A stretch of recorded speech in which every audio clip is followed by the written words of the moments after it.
Where's my money, motherfucker? Where's my money, motherfucker? I want my money. I want my money. I don't care if I have to give you mouth to mouth from the blind, your black ass. I want my money.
Tell Mommy what you did.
Social distancing right hour. He's Michael. He's Adam, and he's sexy as all get out. Oh, thanks. Yeah, definitely. I'm sorry. I'm super distracted right now because something's going on that we don't seem to be streaming to the Facebooks like we should be. And that's crazy because they'll let fascists stream on Facebook. Yeah, for sure. But not us, apparently. And trying to fix that. Because we're anti-fascists. Yeah, I even have a shirt that says so. But trying to fix that midstream is not working. So for those of you watching on Facebook, you're not. But I just sent you a message saying, please watch us on YouTube or Twitch. So hopefully some of y'all will follow us there. Hi, Michael. Hi, Adam. We've been off. We were off last week. We were off last week. It's been two weeks because of the holiday, and because I had to get out of town. Yeah. Did you go like? I socially distance and be in a forest with alpacas and shit. Mm-hmm. I did not, because I did not know that I was going to have all the time off that I did, and by the time I got around to looking, alpacas there was no like forest or anything to be had. Yeah, but it was sold out. But I did spend a lot of really rejuvenative time at Marin State Park. Oh, nice. In Butler, Pennsylvania. Yep. Lake Arthur was pretty cool. It was a good time. Spent some time on the water kayaking. That's good.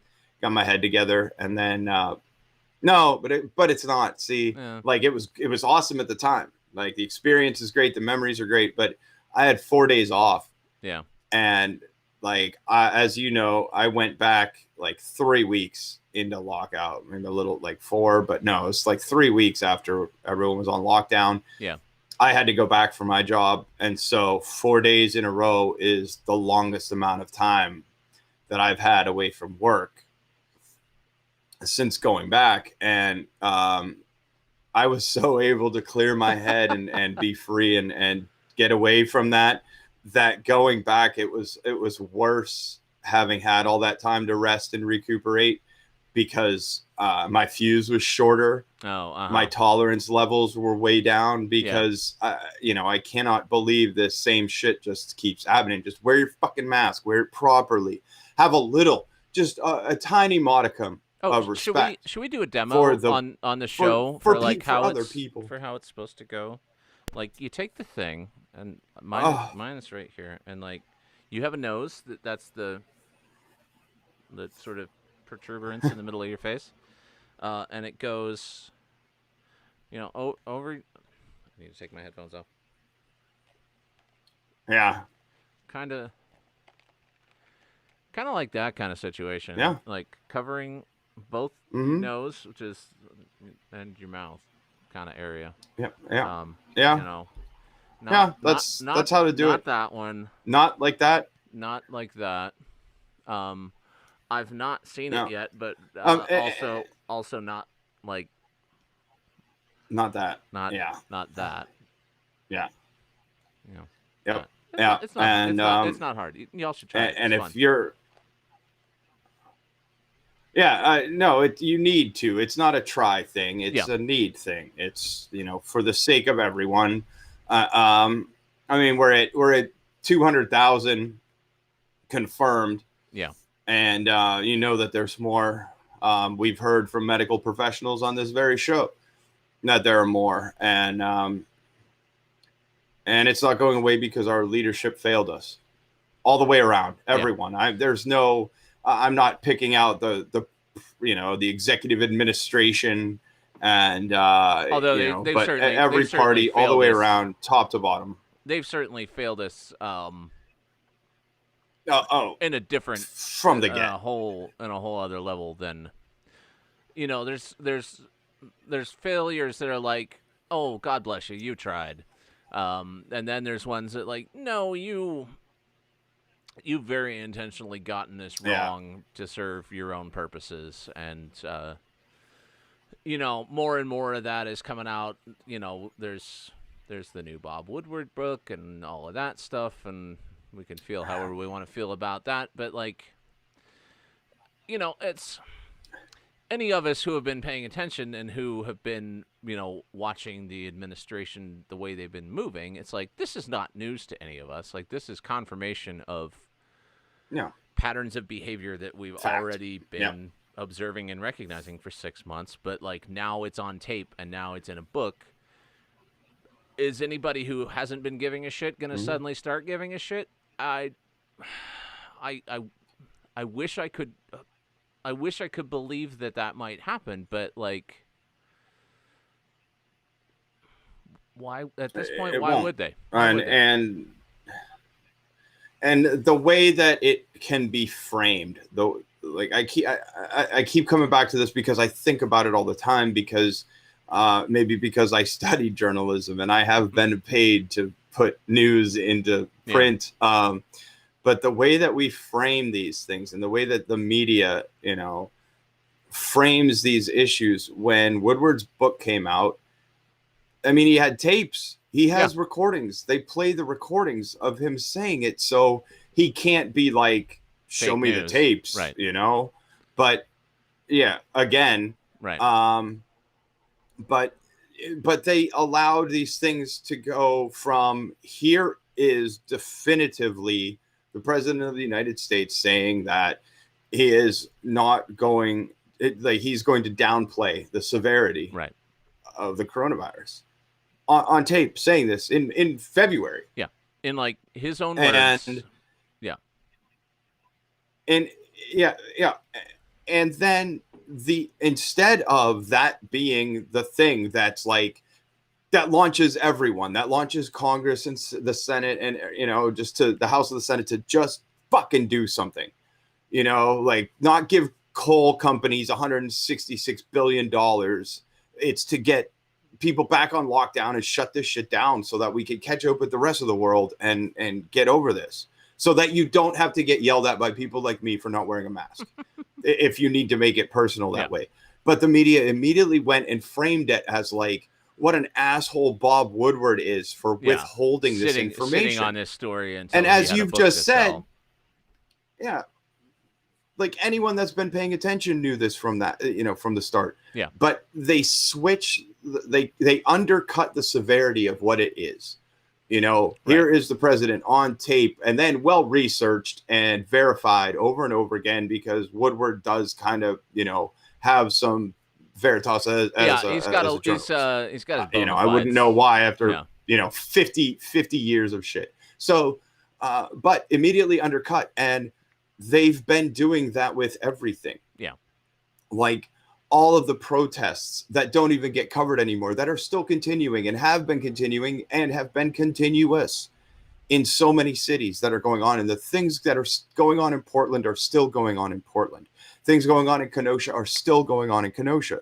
I mean, in New York City, there is terrible stuff happening. In Rochester, there is bad shit happening. Like just the entire, and the media is basically resigning in Rochester.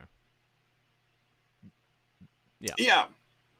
All of them. And it's because they cannot subvert your rights, and that makes them angry. Yeah. Like if they can't, rather than restoring some kind of humanity. If they can't just continue to beat you up, then it's not fun anymore, and they're just going to take their ball and go home. And I don't even know what to do with that. And that's that. But this issue. But the framing of the issues is terrible, and as we're talking about it, none of that matters. Yeah, because the Earth is on fire. Literally. Well, it also is also sinking into the ocean. Right, and we have. Although you would think less that would, prepared for it now. You would think the sinking into the ocean would put the fire out eventually. So modern problems, modern solutions. But it's Yeah, but we're fucked. Yep. Proper fucked. Like it's I saw myself a funny meme, and I know the kids like it so much when a middle-aged Gen Xer explains memes. Yeah. Instead of just like tweeting it out or whatever, putting it on my Snapchats. Tell us, Uncle Michael. Describe what you saw on the internets. But like all the Spider-Men pointing at each other, but it was like, is that a weed cough, a COVID cough, or is it because of it's raining ash and the sky is orange cough? As I cough, I'll give you 3 guesses where my cough comes from. But like the sky, like people had to readjust their camera phones because they clean everything up, and they kept taking the orange background and making it white so that you couldn't really tell because of the way that people use their camera phones. And so people had to put something white in the picture and just show this. I don't know how you can't see that and not even worry about the cost of things. Like, if life is so precious and the economy must go on and the market must keep going up and capitalism must grow to survive, then you'd think that we should save the planet. But it's not going to happen, and it's getting to the point where it is irreversible, and we have ended ourselves. And I feel bad for those of you who have children who have to, try to go to sleep at night and just think, my God, there's going to be nothing left for them. And if you don't think that, then bully for you. You sleep better than I do, and I don't even have kids. Yeah, you're just worrying about my kids for me, right? Yeah, I'm worried about. Well, yes, I'm worried about everyone. Like my niece and nephews are growing up, and they're great people. They have good potential. Yeah, and even after their parents fuck them up, they've got potential. And but they're not going to have anything. I mean, I was thinking about Alton's appearance on the show a couple weeks ago, because his whole existence has been different than anything that's ever been known before. Yeah. And to still have hope is nice, but like you don't have anything to compare it against. You just grow up taking your fucking shoes off to get on a plane because one guy, right, tried to blow up a plane with his shoes. So now everyone's got to fucking take their shoes off. But yeah, that's true. We can't all pull together for. I mean, if he's 17, about to be 18, that means he was literally not even born when 9/11 happened, which is math I had not done until right now when you said that, because math is hard. But yeah, I mean, there's people of your generation and my generation, which is the same generation. We remember when you used to be able to like go to the airport and meet smoke on a plane, getting off their plane. I've never smoked on a plane, but but like all these scenes in all these old movies where like the person's waiting at the gate when the person gets off the plane, like you used to do that. And like, yeah, I remember when I was a kid, I was maybe, I don't know, 10 or 12. I was staying with my aunt and uncle who live up in Rochester area, and we took my uncle to the airport and like took him literally to his gate, to his plane, and then just like sat around and hung out in the airport and watched planes come and go, like out the windows with people who are waiting at their gates to get on their planes. Like and now it's like that's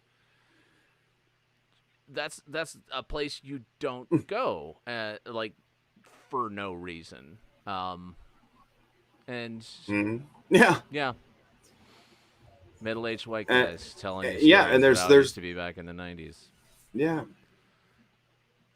Yep, that's you kids don't know nothing. Yeah. I mean, when like like remember the Maine, remember the Alamo, remember Pearl Harbor, and all those things are lessened and lessened as the people that lived through them are gone from memory. Right. So there's no firsthand memory, whereas like September 11th can still get people really rattled. Sure. Because of what happened. Yeah. And but everything that we did because of it is bad. Like we've just enhanced the police state. Yeah. We've just, like taken so much innocence from everything, and everyone's bad aside from the pure Islamic hate that went out to, like if it wasn't hard enough being Muslim in America, the things that happen after that, and even our own dear president, but none of it's changed for the better. And now they're growing up in this, or not even Muslim in America, or Sikh in America, or Eastern Orthodox in America, or anybody, or Latino in America, because because you look a little ethnically ambiguous and you might be one of those types. Like there was. Yeah. Not to suggest that, the bad feelings against Muslims were justified, because they clearly weren't, but then you had, stuff that was unjustified and misdirected, which is, double smart ungood. people don't go after racism, Right. Like I don't like, I don't get it. And yes, you're right to just be like, you're brown, right? You must be some terrorist. And it's like, I'm from, Encino. Right. Like, what are you talking about? But born and raised in Dearborn, Michigan. Like nothing came of it. No. Nothing good has blossomed from that. Just trillions of dollars spent on war and killing innocent people overseas, and it's awful. And a generation of kids, and it also don't takes sit away around the airport watching planes for no reason. Yeah. Now, if you park by an airport to watch planes come and go with a child, they're going to be like, Yeah. no, you can't park around here. This is pretty suspicious. Yeah. Plus, you know, it was September 11th. So now we can never really remember the fact that on September 11th in the 70s, that's when they overthrew President Allende in Chile and Oh, is that right? inserted Pinochet into the government, and tens of thousands of people died because it was socialism that worked. And we couldn't have that, you know. No, and not in our hemisphere anyway. It's all. I'm an angry man and I'm all over the place. I just realized. That's okay. I'm not even drunk yet. I'm a sloppy mess. What are you drinking? I'm drinking lots of water because I'm trying to stay hydrated, and Bird Dog whiskey, which I figured out why it was on clearance a few weeks ago, because they've got a new bottle shape, so they clearly had to just get rid of all the old bottle shape. Nice mid-shelf whiskey, $22 bottle of whiskey, which is right in my kind of sweet spot. What are you drinking tonight? Did you pick one yet? Because in our pre-show, I did. Our pre-show pre-debriefing, you were like, our pre-show discussion. Do I want to drink this one or that one? Which one did you pick?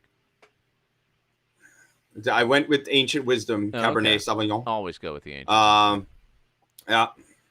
Out of Sonoma, California cab. Super impressive. Is that part of Sonoma actively on fire, or is their sky just burning orange? Their sky's just fucked. But who knows at this point?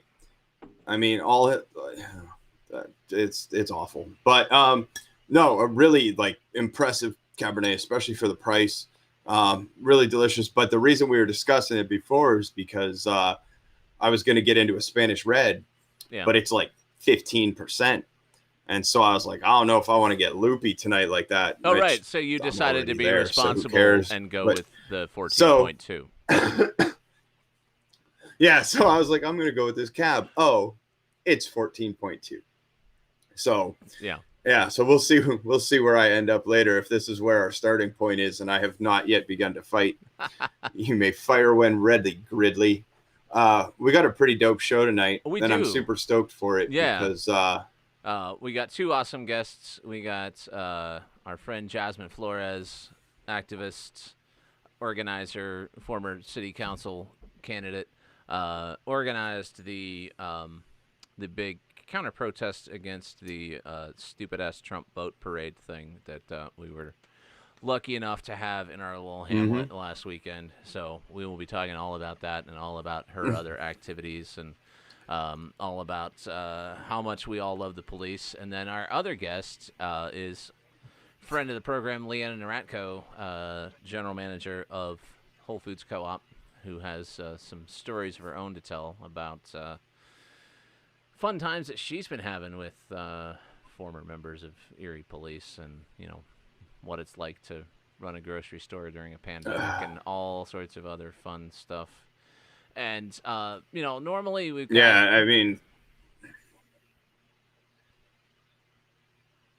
go on. Sorry, that's okay. Sorry, no, I was just gonna say, like, of all nights to not be on Facebook when this is like a super important show. Yeah. And that's our bread and butter when people are like tuned into that because they're lazy and on it all the time. Yeah. And I'm not. Hi, Ren. It's good to see you. I'm sorry I haven't responded to anyone. And then I realized that in the batch of texts that I haven't even opened and haven't even responded to was one from you. And I was like, oh, no. Like I needed to feel like more like an asshole, like what a shitty human being I already am, and then to get a text like that from Ren and not even look at it, and then just all of a sudden be like, oh fuck, like double ass. So all, like, I'm still not on social media, and I don't even like answer messages or phone calls anyway. But I just so sorry to everybody, but again too, it's gone. I felt bad about going after a boomer and her magical sky fairy. And I was like, oh, I'm getting mean. Delete. Yeah, you go through your cycles. Like, you'll have a good couple of weeks where you're like, nope, not going on Facebook. And then you go on Facebook long enough to remind yourself why you've I don't go on you've not been Facebook. going on Facebook. I just scroll Instagram. Yeah.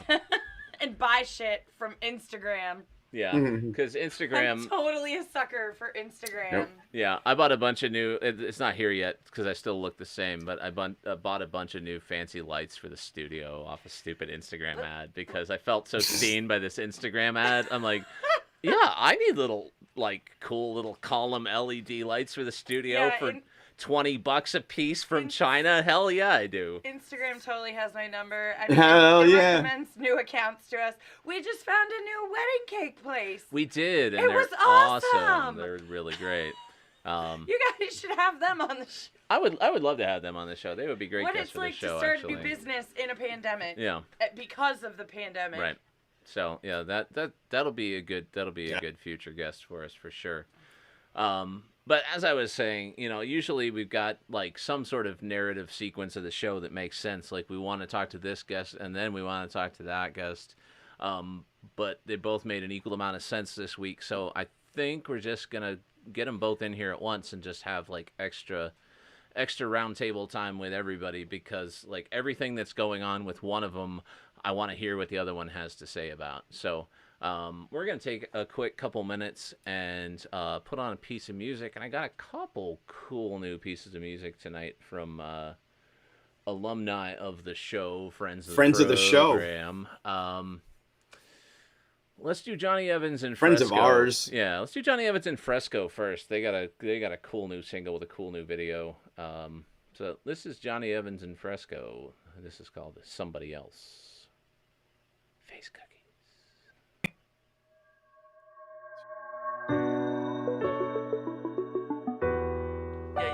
Yo.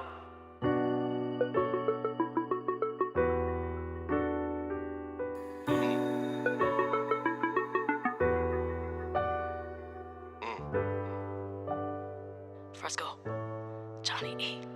Go. Yeah. Catch me surfing on the wave until the sunrise. Body feeling right like a night out with fun, girl. Two-stepping with my finest threads. Feeling the love, there ain't nothing that's above. So it's love we spread like butter on toast, peanut butter and jelly. This a jam, most Steph, nobody gotta tell me. Hit 'em with a dose of that Johnny E and Fresco. Spread it coast to coast, telling everybody, let's go.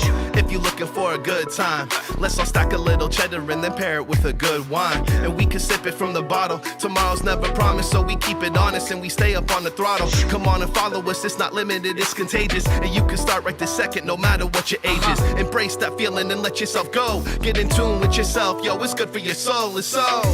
You don't really have to slow it down to try to be somebody else. Really hope you hear me out and know it now for your body's hope. You don't really have to slow it down to try to be somebody else. So stand up cause it's going down. Be the best version of yourself. Hey party people, how we doing today? We took that G-Funk and mixed it with a whole new wave. And all we really wanna see is you just doing your thing. Leave you jigging with your people, not having to blow your change. And we all be having fun at functions if the vibe's authentic. I know a lot of snakes, I'd rather slime and not resent it. But love will always win if you try it and you meant it. Next thing you know, you blessed with the next gift. So just accept it. Love's the answer you can't mess with. I hope I remind you of that with every single set list. And all of you to me are considered to be my guest list. I really love my city, so you know I came to rep it. Leo with a passion, those I love are protected. Seals that don't bring action behind what they represent. And I truly don't understand the flipping intention. What's the point of language if you don't use it for expression? You don't really have to slow it down to try to be somebody else. Really hope you hear me out and know it now for your body's hope. You don't really have to slow it down to try to be somebody else. So stand up cause it's going down. Be the best version of yourself. Yeah, I'm a lion, she a lioness. Any bad energy in our vicinity, we finna rise against. He a lion, I'm a lioness. Walked up in this building with a higher sense. Yeah, elevated, maintaining my equilibrium. Steady feeding off the vibrations, you gotta give me some. I find my balance by putting a piece of rhythm in. I got ADHD, but never be taking Ritalin. Hot, these the waves we be swimming in. Backstroke, come and join us for some laps if you lack hope. Bending over backwards for my people. Acro, flipping tracks and running shows. I call that shit out fast, no. Satchmo said it's a wonderful world we reside in. God and goddess of the flow, cousins of Poseidon. Stay open-minded, Stay from divided. hands up if you vibing. Everybody invited, come on. You don't really have to slow it down to try to be somebody else. Really hope you hear me out and know it now for your body's hope. You don't really have to slow it down to try to be somebody else. So stand up, cause it's going down. Be the best version of yourself. Be the best version. Be the best. The best version. Be the best. The best version. Be the best. Version of yourself. Come on. Be the best version. Be the best. The best version Of yourself. Johnny E and Fresco, let's go.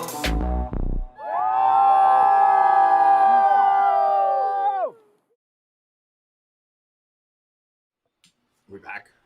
Social distancing variety hour. Hi, guests.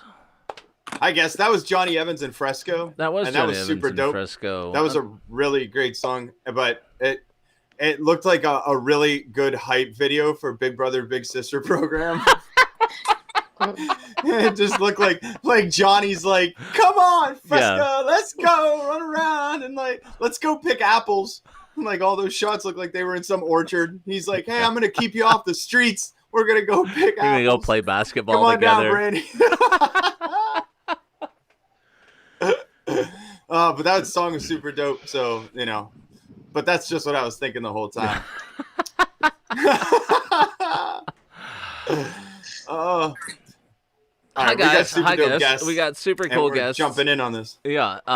So LeANNA NIERATKO is with us from Whole Foods Co-op. Hi, LeANNA. Hi. Tell the folks who you are, what you do. Something I mean, you cool just about did you. that. I You literally just introduced her. did, but there's That is more. who I am. That Yeah. is what I do. And Okay. I'm super excited that I am here for, what is this, the Optimism Hour? I was listening Yeah. ahead of time and I thought, this is something you listen to when you're like really trying to feel good about the Yep. world. So Yeah. here I am. That's what we're here Yeah. for. It's a public Yep. service. Yeah, Yeah. to spread joy. That's what I'm Yeah. here for. No, I think sometimes people get too happy. And I think that has a detrimental effect on the heart and the muscles that you smile. Yeah. You'll get wrinkles someday if you're too happy. Because So it only takes like 8 muscles to smile and 41 muscles to frown, or whatever the fake number is. So and all I'm all in favor of strong jawlines. all those So 33 muscles aren't getting enough work. So we're here to work out those other 33 muscles. That's my new podcast. The other 33 The muscles. other 33 muscles. Okay. Yep. I will come be on that podcast. Also with us is my friend and yours, Jasmine Flores, who she's an activist, I guess. I mean, isn't that what you become when you're a failed politician? Yeah, I guess. I mean, I kind of did that before I ran for city council, so it's kind of like I just put my other hat back on. Yeah. Jasmine and I have known each other years in a bunch of different ways, and I gotta say, she's just like she's on the front lines and she knows so much and then learns so much throughout the time I've known her. Like galaxy brain level shit that she went through. So I'm super happy to have you on. So Adam, this was your grand idea to just make this a camera orgy. So why don't you let us know how, because I feel like you have a little bit of a plan to get one guest to talk about something. Yeah. So that the other guest will start. Jasmine, why don't we start with your exciting recent events. So I actually we went down and had outdoor dinner down in boat people land today. We sat out on the patio at the Sloppy Duck earlier, and I was really kind of dismayed by how many Trump flags and Trump paraphernalia and stuff like that there is still all over the yacht club and all over all the boats that are parked at the dock and all of that stuff. As I said earlier, you were one of the lead organizers of the counter protest for the Yeah. the parade of stupidity we had last weekend. So what was tell us about your experiences down there and some of what you saw, and what your impressions of that whole shindig was. Well, we did the counter protests of Occupy Dobbin's Landing for the free parking. We had felt that if we were going to have outside entities come into the city, they were going to have to pay for parking to see their parade, or at least walk a little bit of a distance to be able to access down by where a good portion of the Trump supporters had gone, at the end of Dobbin's Landing, right there by where you see the most of the lake. So we had set up closer to, I don't know the exact location, because even though I've lived here all my life, I don't really go down to the dock a lot. And that's something that the Lower East Siders, we really don't go down there. That's not something that we do. That's why you see a lot of the something Trump you've supporters. been discouraged from doing for 40 exactly. fucking years. Yeah, I mean, I lived on 5th and Wallace, and really the whole time I've lived here maybe 10 times, and that's me being very generous in that, and one of the times was down this past Sunday. So we had decided that we were going to show that at least the city of Erie did not vote for Trump. The outside entities did. They voted for him. They come into the city. They party here. They work here. They eat here. They shop here. They do their drugs here. I mean, they do everything in the city except for live in the city, is pretty much how this all boils down to take place. So we had a counter protest, and as they started realizing around 11 that they weren't going to have parking down through the little loop, because they were constantly going around trying to get the parking down there, they realized that our little bunch of people off to the left-hand side of the dock was sitting there with our signs and our,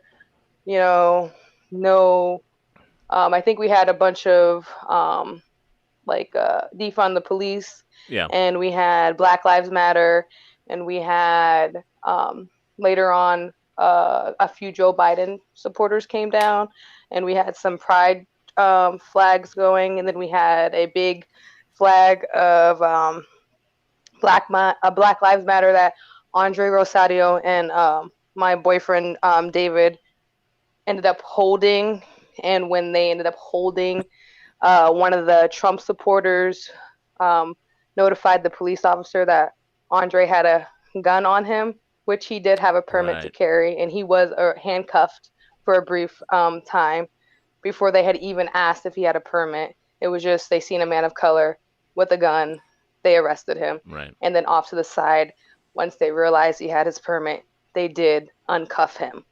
But the fact of the matter is that when there was a peaceful march in Edinburgh, there was a counter protest with a bunch of armed Trump supporters, and nobody was asked for their permit. And they had and those guys were guns a few weeks ago. Openly armed to the fucking teeth. Yeah. Yeah, so it's just like you see the difference.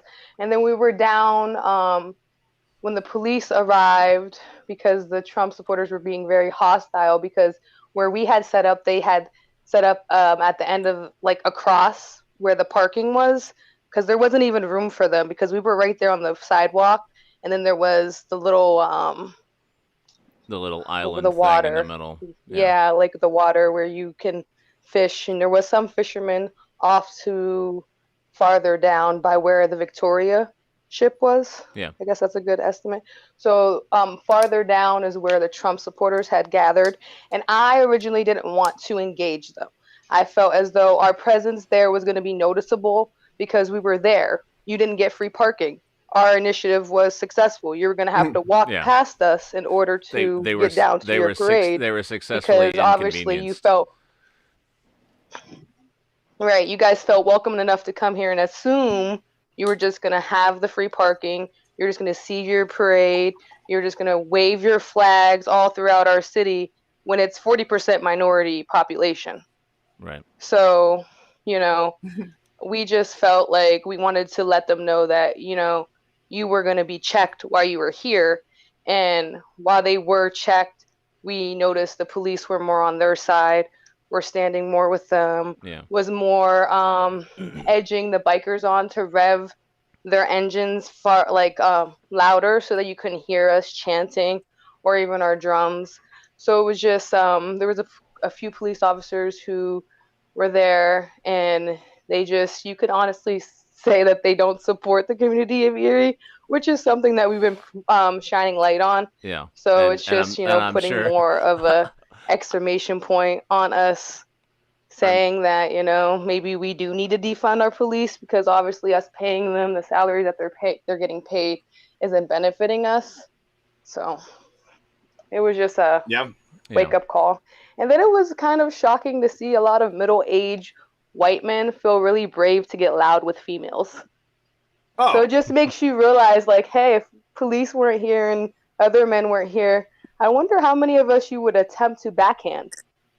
You know what I mean? Because we're not going to allow you to just disrespect us and be in our face, and we are going to speak our opinion. And yes, we are the younger generation, and we don't care that you don't agree with us. So it was just a wake-up call to see a bunch of old white men get really, really angry.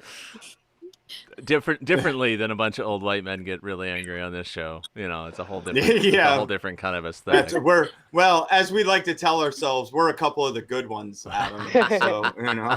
Well, I like to think so. You know, I do need to have that reinforced every so often. That's why I do this show.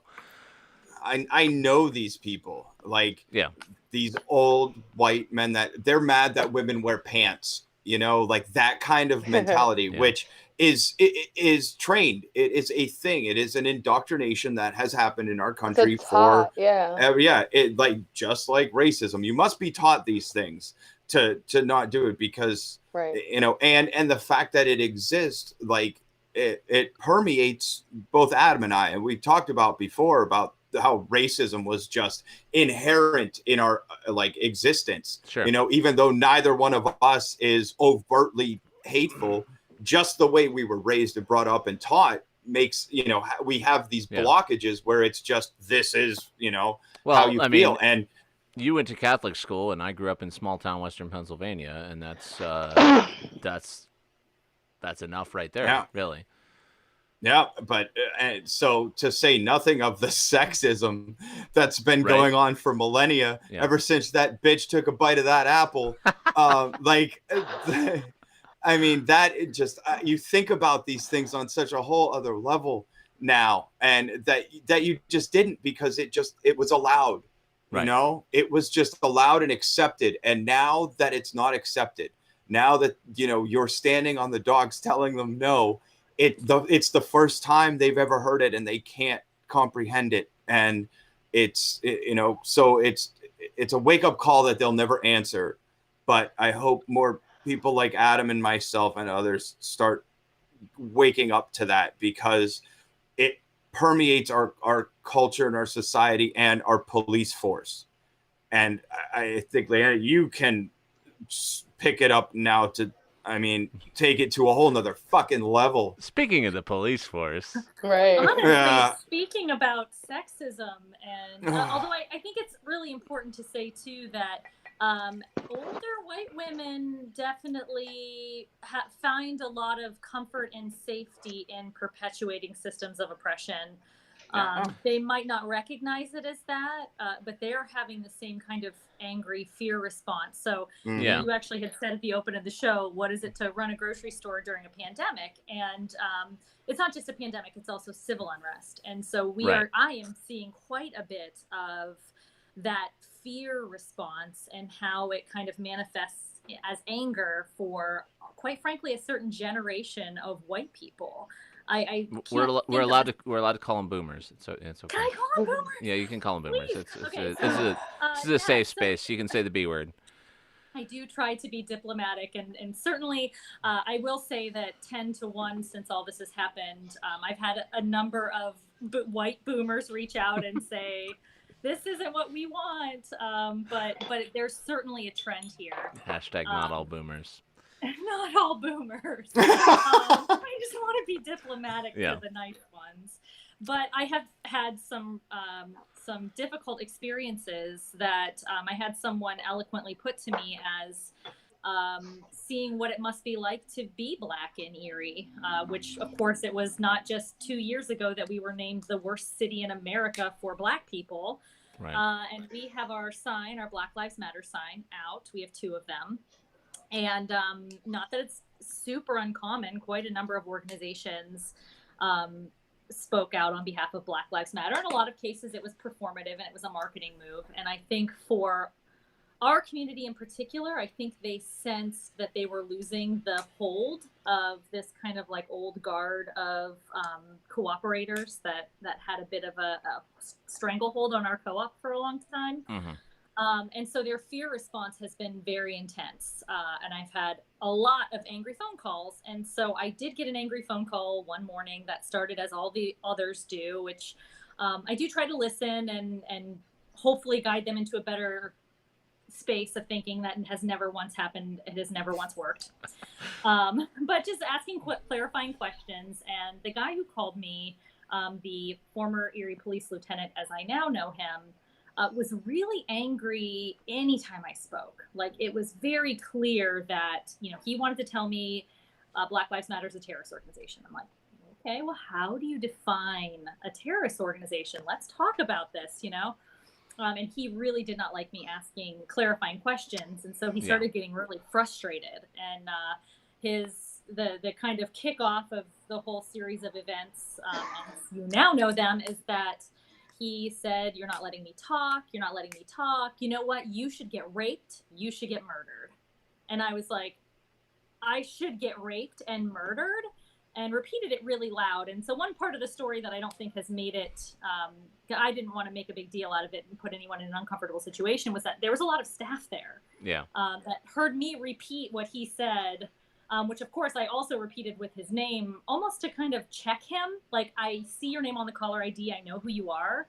But it didn't stop him. He certainly felt all powerful. And so he repeated it. You should be raped and murdered, and then you'll understand, which, if I am murdered, I don't think calling the police is going to unrape and unmurder me, you asshole. Like, they are a reactive force, not a preventative force.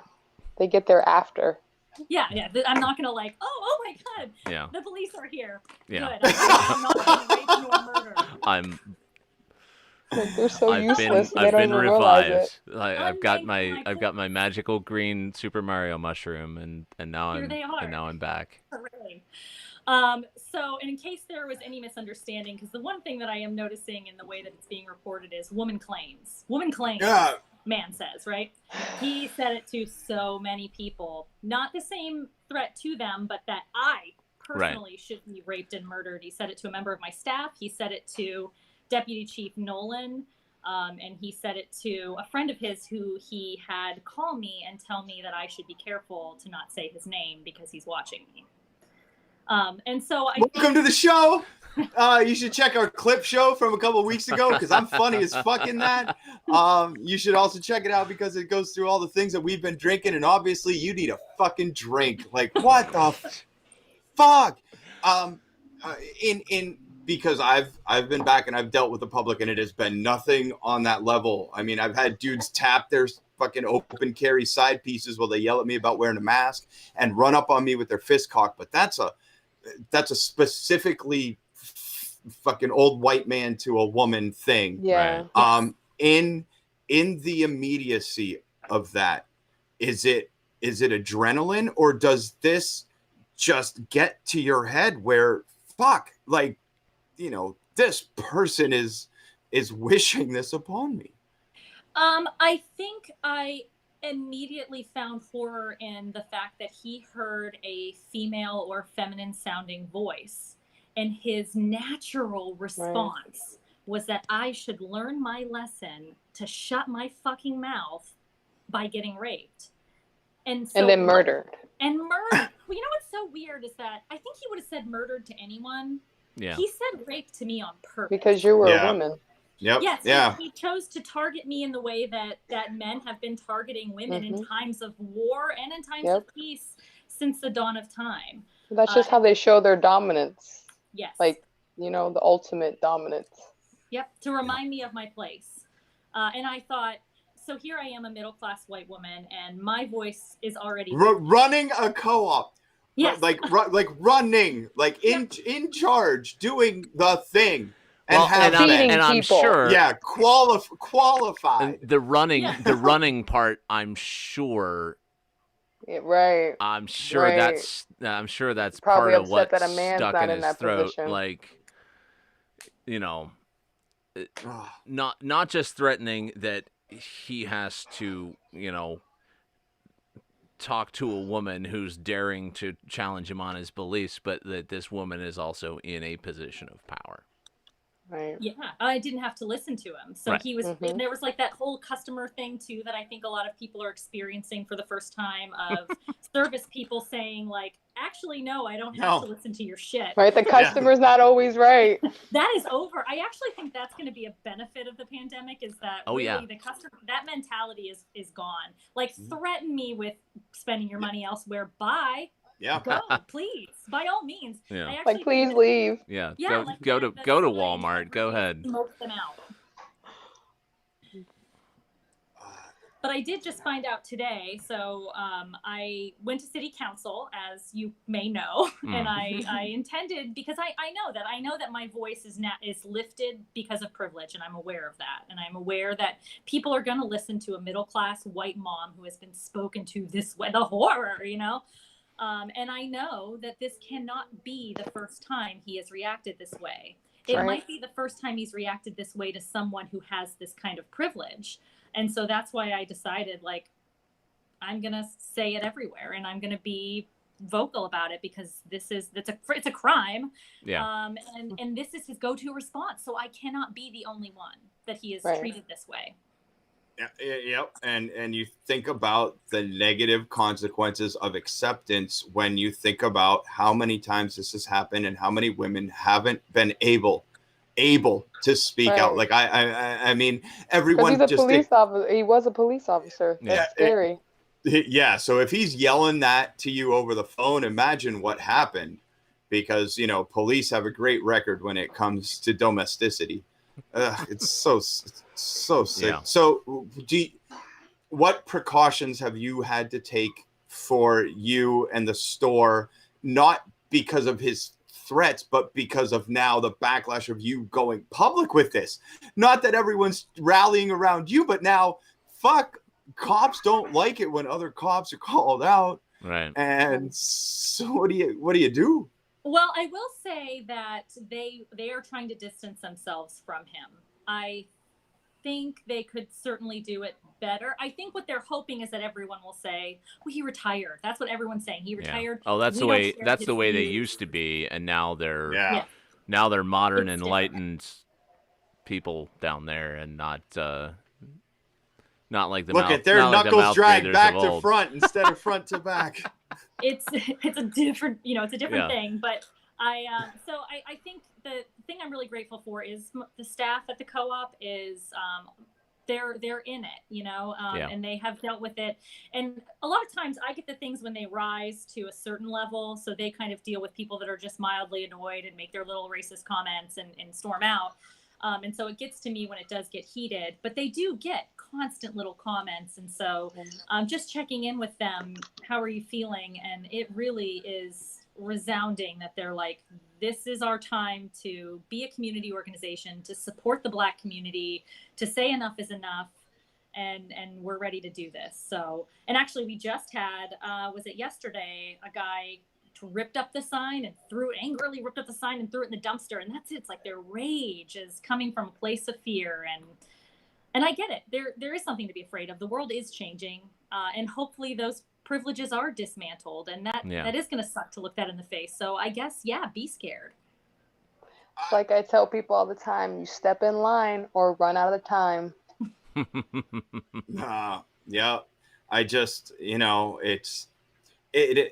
it speaks to a certain kind of mentality when you think ripping down a Confederate soldier statue would somehow deny history, but ripping up a paper yard sign somehow proves That's a gonna point. show like, them. If I take this Biden sign away, like people would never vote for him because how could they not see what a great job Trump's doing?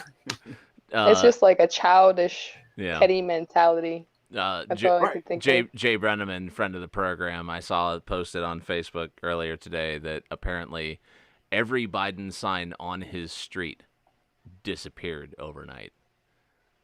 And like my first reaction was like to look out my front window and like, oh shit, is mine still there? And mine is fine. Thanks for your concern, but at this point though, like if you're driving home and counting signs to see who you should vote for, right? You're oh just, my Lord. Like I love that people are putting their support out there, but no one gives a fuck. So right, let's do it's the hour marker. It is. Do you want to break? Do you want to break now so that we can regroup, recap, and then go into like really heavy shit? Yeah, why don't we do that? Why don't we let you go heavier than rape and murder and racism? Yeah, like now that we've got all the light stuff out of the way, like let's double down. Let's dig into this. But yeah, let's take a quick break. Can we take like a 5? Yeah. Okay. Yeah, definitely. So let's take 5. Then LeAnn's gonna give the name. No, yeah. This is a naming. This is a naming names kind of show. So yeah, here's a weird video. Michael's gonna go smoke a cigarette, and then we will be back to talk some more great stuff with our guests. Social distancing variety hour.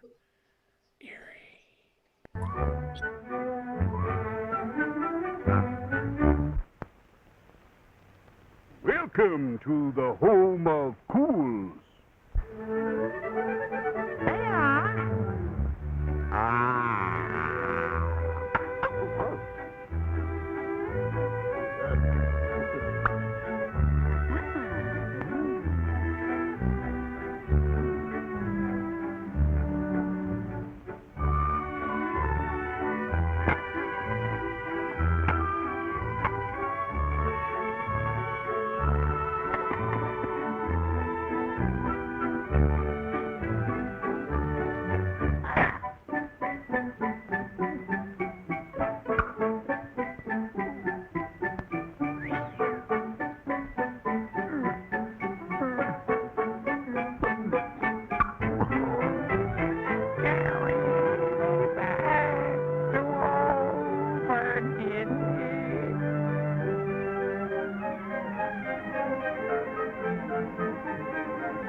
Off the top.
catch, son.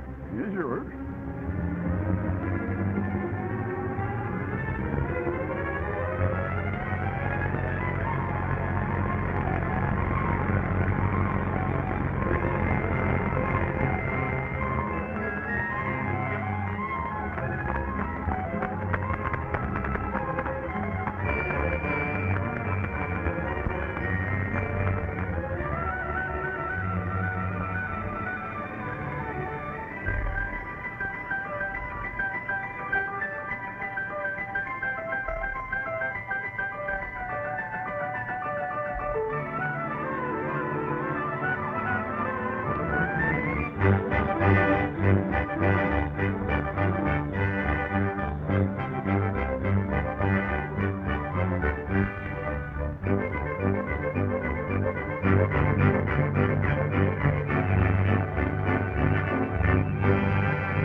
So not the first time I've said that today. Social distancing variety hour.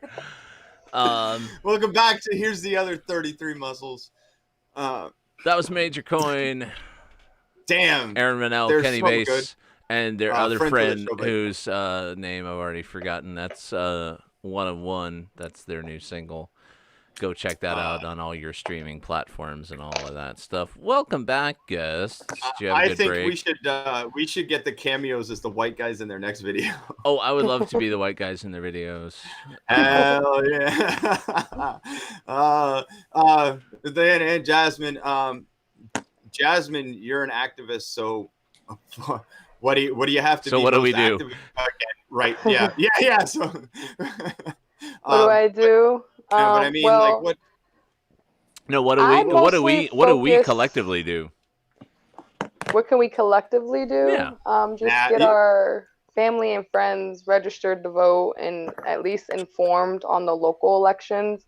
I try to emphasize to people that, like, the president, I mean, it is what it is, but our local and state elections, we could really get progressive Democrats to take some of these incumbents out who, you know, they vote against the community's best, you know, interest. There we go.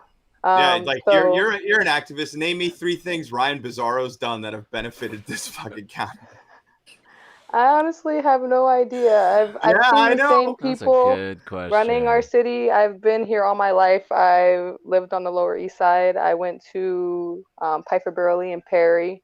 I decided to do homeschool for cyber because the environment at Strong Vincent Honor Society was not encouraging for young minds, I felt, for the Honor Society. So I decided to do it at home. And that was before a chunk of our high schools got closed. And that was before, you know, we got noticed as the worst place for African Americans to live. And then we have the poor zip code, the 16501. And then we have all these nonprofits, and we have these mostly Democrat-ran city, but yet our community is mostly minority, and we're doing really bad, and our property tax is so high, and the jobs that are coming in are mostly minimum wage. So I guess the reason why I decided to become an activist was because I didn't see anybody doing what I felt needed to be done to encourage my generation to stay here and want to be involved in everything. So I had hope 2.5 years ago that me deciding, okay, I'm going to put my neck out there. I'm going to shine light on some issues. I'm going to run for city council, and hopefully more people my age who look like me will start saying, hey, yeah, a lot of the stuff in the city is messed up, and we do want livable wages, and we do want to be able to own homes in the city, and we do want our kids to go to good, decent schools, and it shouldn't matter if they play sports or not. We do want to be more involved, but a lot of us are overworked and underpaid. Sure. So we're not paying attention to what's going on because we're barely surviving. We're trying to pay rent. We're not really trying to focus on who's running for office right now. Right. And that's the reality of when you're working at $7.25 an hour. And we have representatives who say, well, maybe we'll raise it to $9.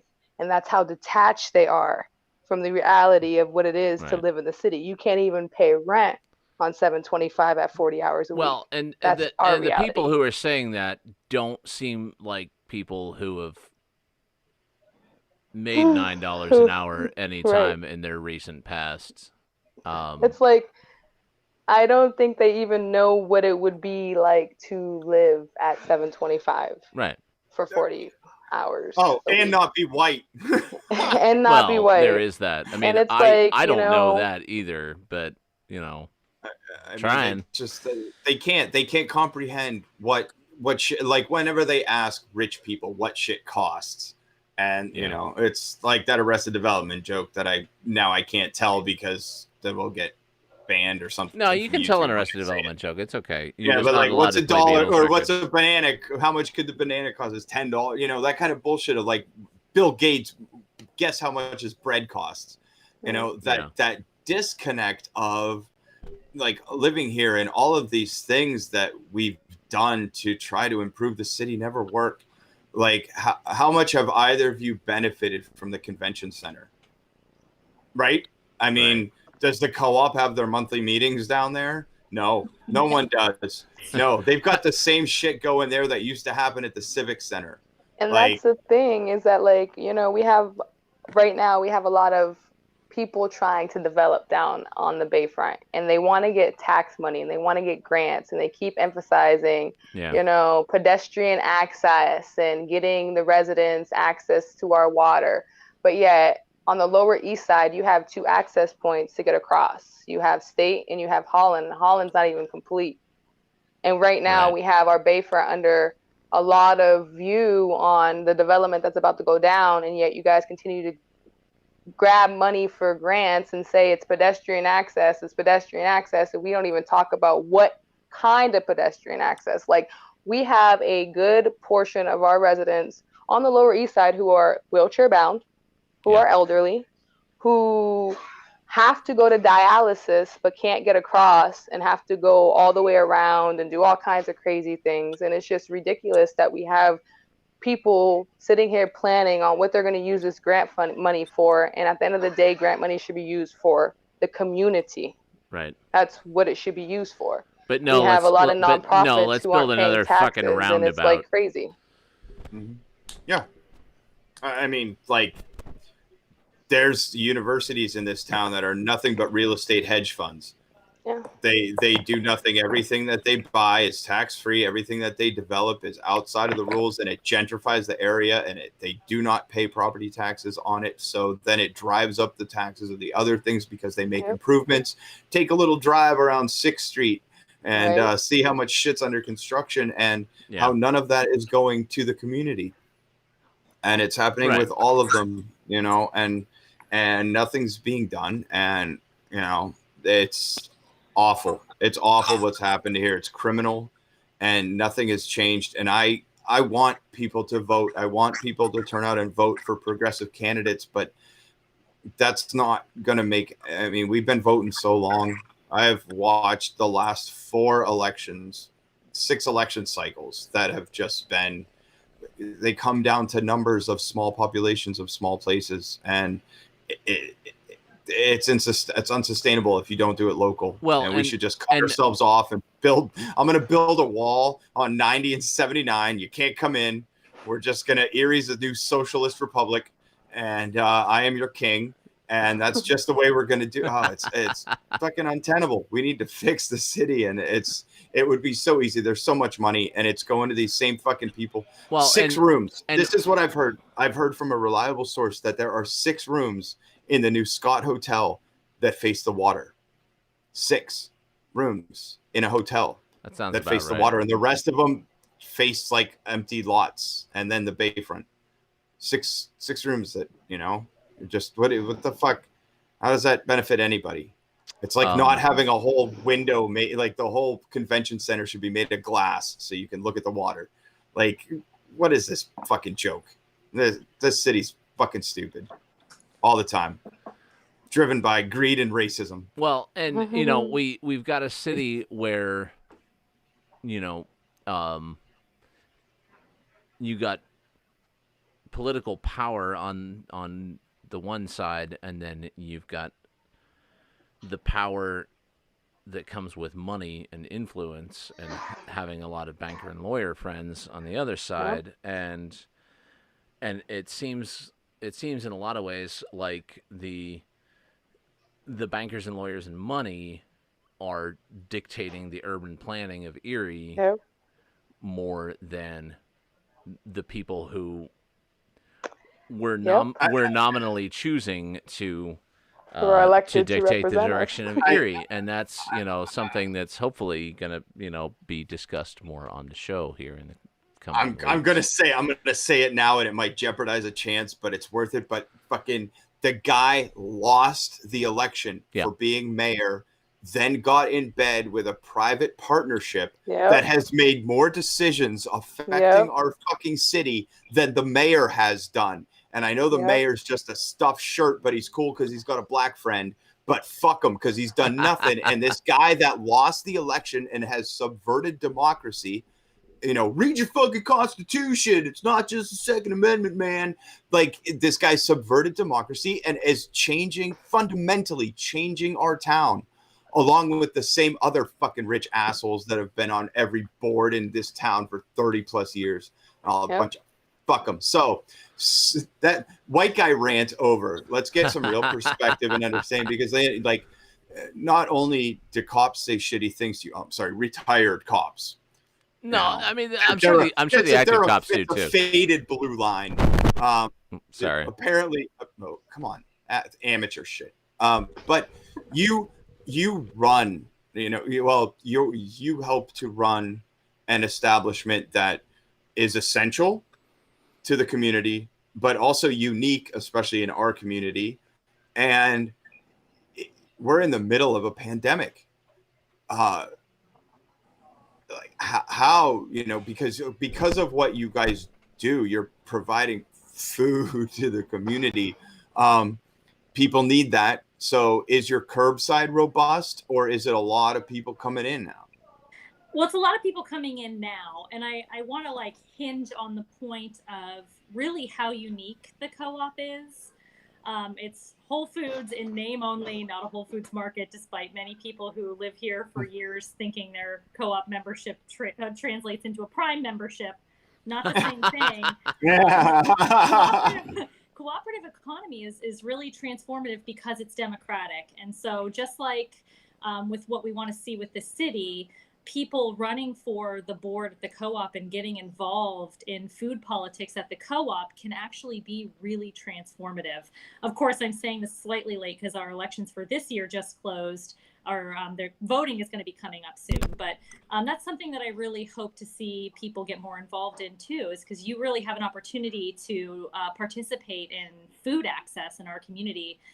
Especially looking at some of the evils that are involved in big retail grocery outlets, like underpaying farmers, like criminally underpaying farmers so that they can support their underpaid employees who can only afford, the absolute cheapest tomato.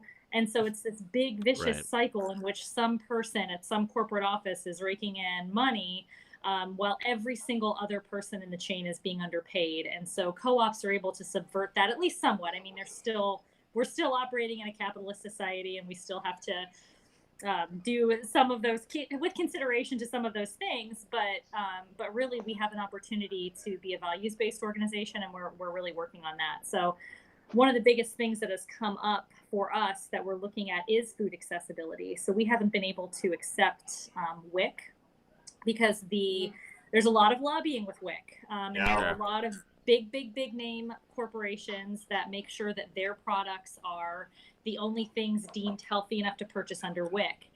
And so that's something that we're working on now, is how can we kind of push to the side some of our original anti-corporate values in order to make sure that we can embrace everyone in our community to be able to buy things. Yeah, like you can buy rice checks, but not anything that you guys are selling.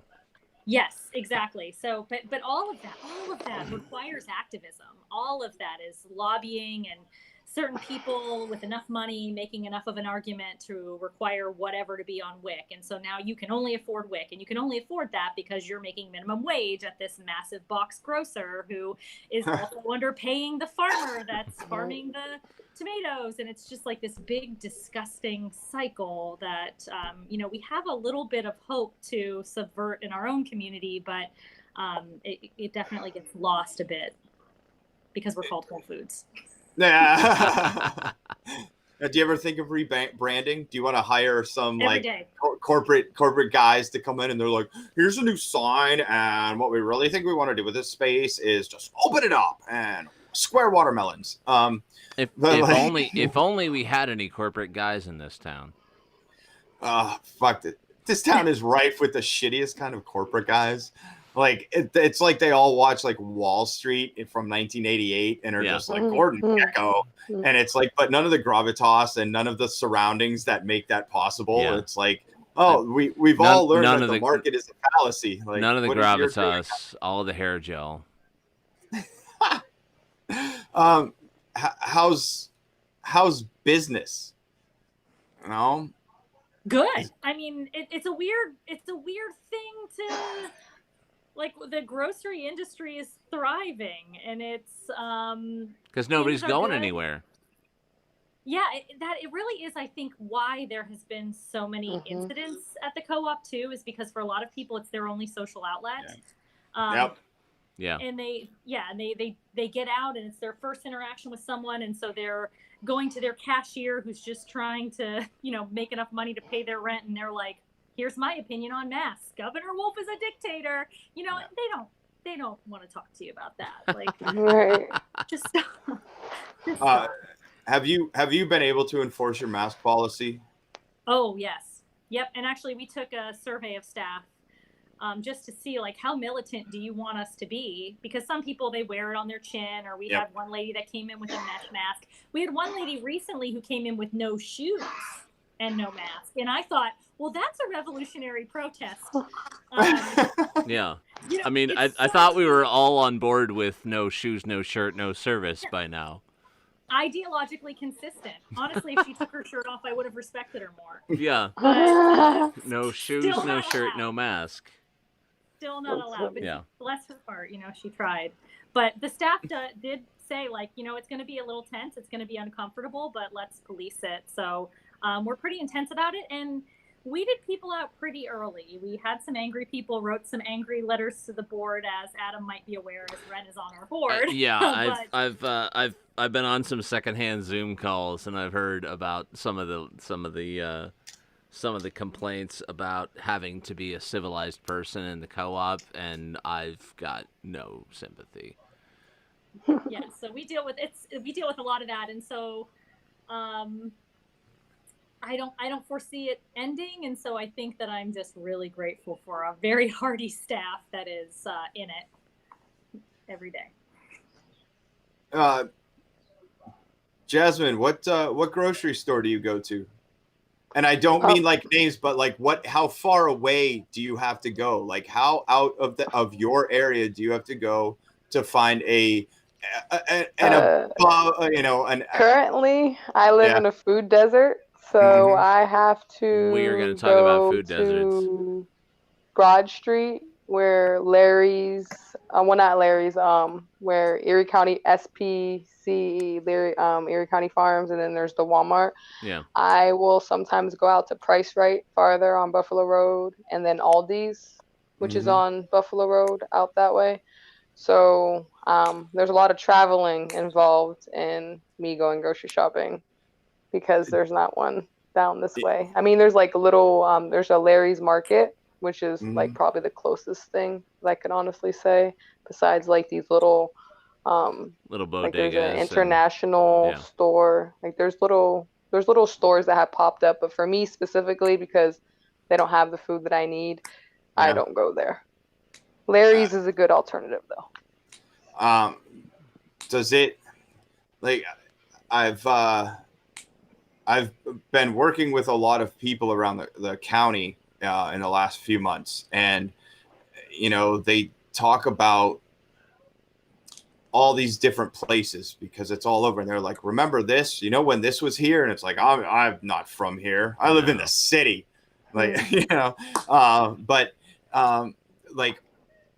but even from my childhood, I remember when there used to be all kinds of local grocers, and they weren't just little pop-up storefronts, there were full-on community grocery stores in this town that held it down, and you just can't anymore. And to have so many Giant Eagles and so many Wegmans and so many Walmart superstores that are so close to each other and so numerous in this town, and yet none of them are on the Lower East Side. We have so many Dollar Generals and Dollar Trees and Family Dollars and like drugstores. That's what we have a lot of. And country fairs. And it's crazy because, like you said, my grandma used to tell me how every so many blocks there used to be like a little shop where you can get like deli meat and frozen meat. And now you can't even find any of that anywhere. You have to like literally, for Lower East Side, you're catching 2 buses to get to where you need to be on like, if I'm being honest. And with this pandemic, the bus routes are even more limited, which they were already limited on the East Side. So it's just like, you guys are really saying, fuck you. Like literally, that's what you're saying. And it's coming in loud and clear. We hear it. So, LeANNA, I say this as somebody who knows more than most people know about, the things that the co-op thinks about. I know the issue of food deserts is something that you guys put a lot of thought into, and I know you guys have given some thought to the possibilities of a second location, a location, to serve these areas in Erie that are food deserts. I don't know. How difficult does the fucking city make it? Like, how fucking horrible does it, how many hoops do you have to jump through? Not even if you did a pop-up model, like. Not even that. It is the pervasive undercutting of access to food that is one of the many tools in the tool belt of oppression to keep people from rising up. And actually, this is something that the co-op is really well suited for. It just needs a lot more community support. We have a board member who ran specifically to try to get a second location on the east side. And so that's something we talk about quite often. The startup costs are insane. The margin for the grocery industry is next to none. And that's why you need an organization that is going to be looking at actually being a community grocery store as opposed to a profit center. But in terms of getting funding, so all the things wrapped up in that, you can't just say, hey, bank, I'm going to open up a grocery store that I don't intend to be profitable. They don't like that. So then they don't lend for the things that you need, your startup inventory, your construction. So all of that kind of red tape is really insidious and definitely exists. And so we've been approached many, many times about certain locations, and we tend to not get approached like we'd like to actually serve the community. It's more like it would look really good if we had a grocery store in this location. Right. We get that a lot. Right. And of course, we kind of have to consider those because, again, we're also bound by what we can afford. So if someone with big money says, we might be able to help you with your mission if you can clean up our image, just by existing, that's something that we have to think about ideologically. What do we do?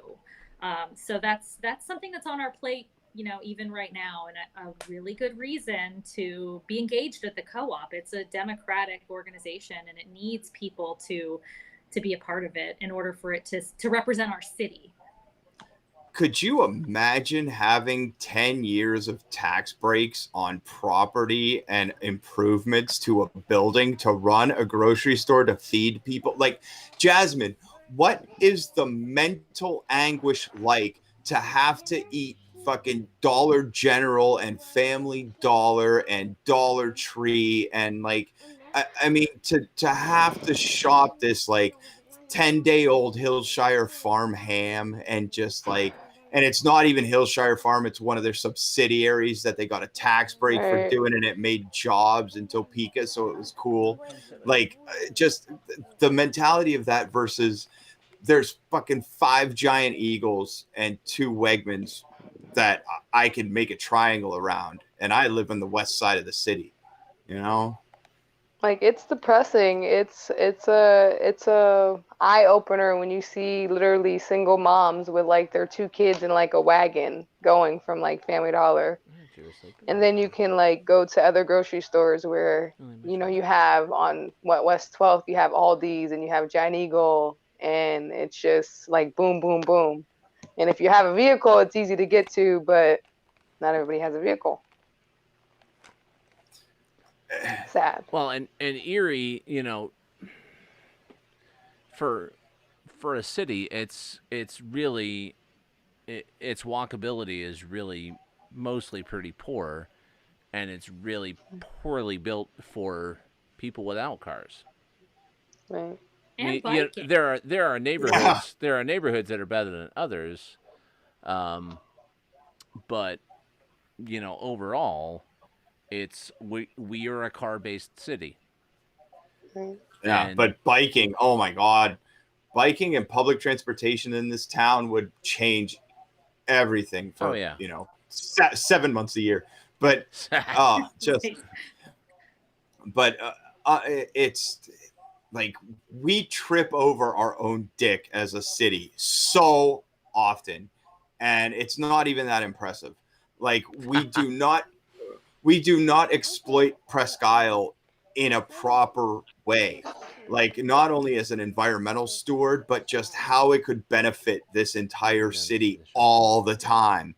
And it's a state park, which means there's state money for it available, and instead they're going to pave over beaches and bring out the fucking carcasses of Steely Dan, whom I love, but bring them out so that a select few fucking people that also want to ride boats for Trump will go pay $200 to watch Steely Dan on a paved over beach instead of making it this fucking miraculous paradise that everybody wants to come see for 5 or 6 months a year, and all year round, because then you could kill things and look at birds and whatever. Yeah. Don't go out on the ice dunes. But we always fuck it up.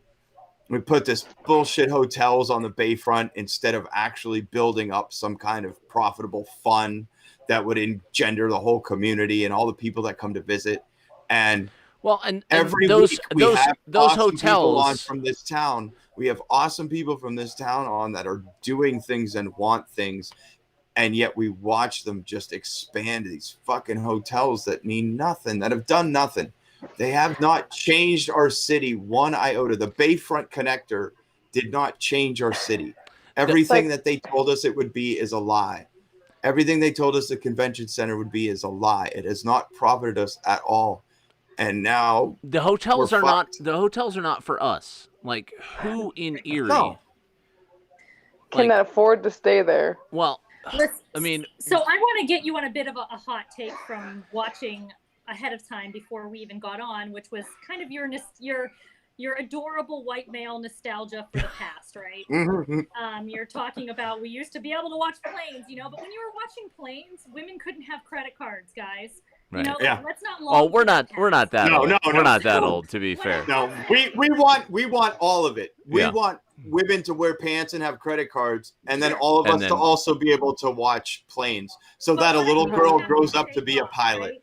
There we what you go. think things should be, and know that I really do think Gen Z is better. All right, Gen X, you fucked it up. You're done. Yeah. Millennials, we're basically done. We kind of fucked it up. We're basically done. But I believe in Gen Z. You know, I think that there are a lot of people, a lot of young people that are more active in the city now than young people were when I was young.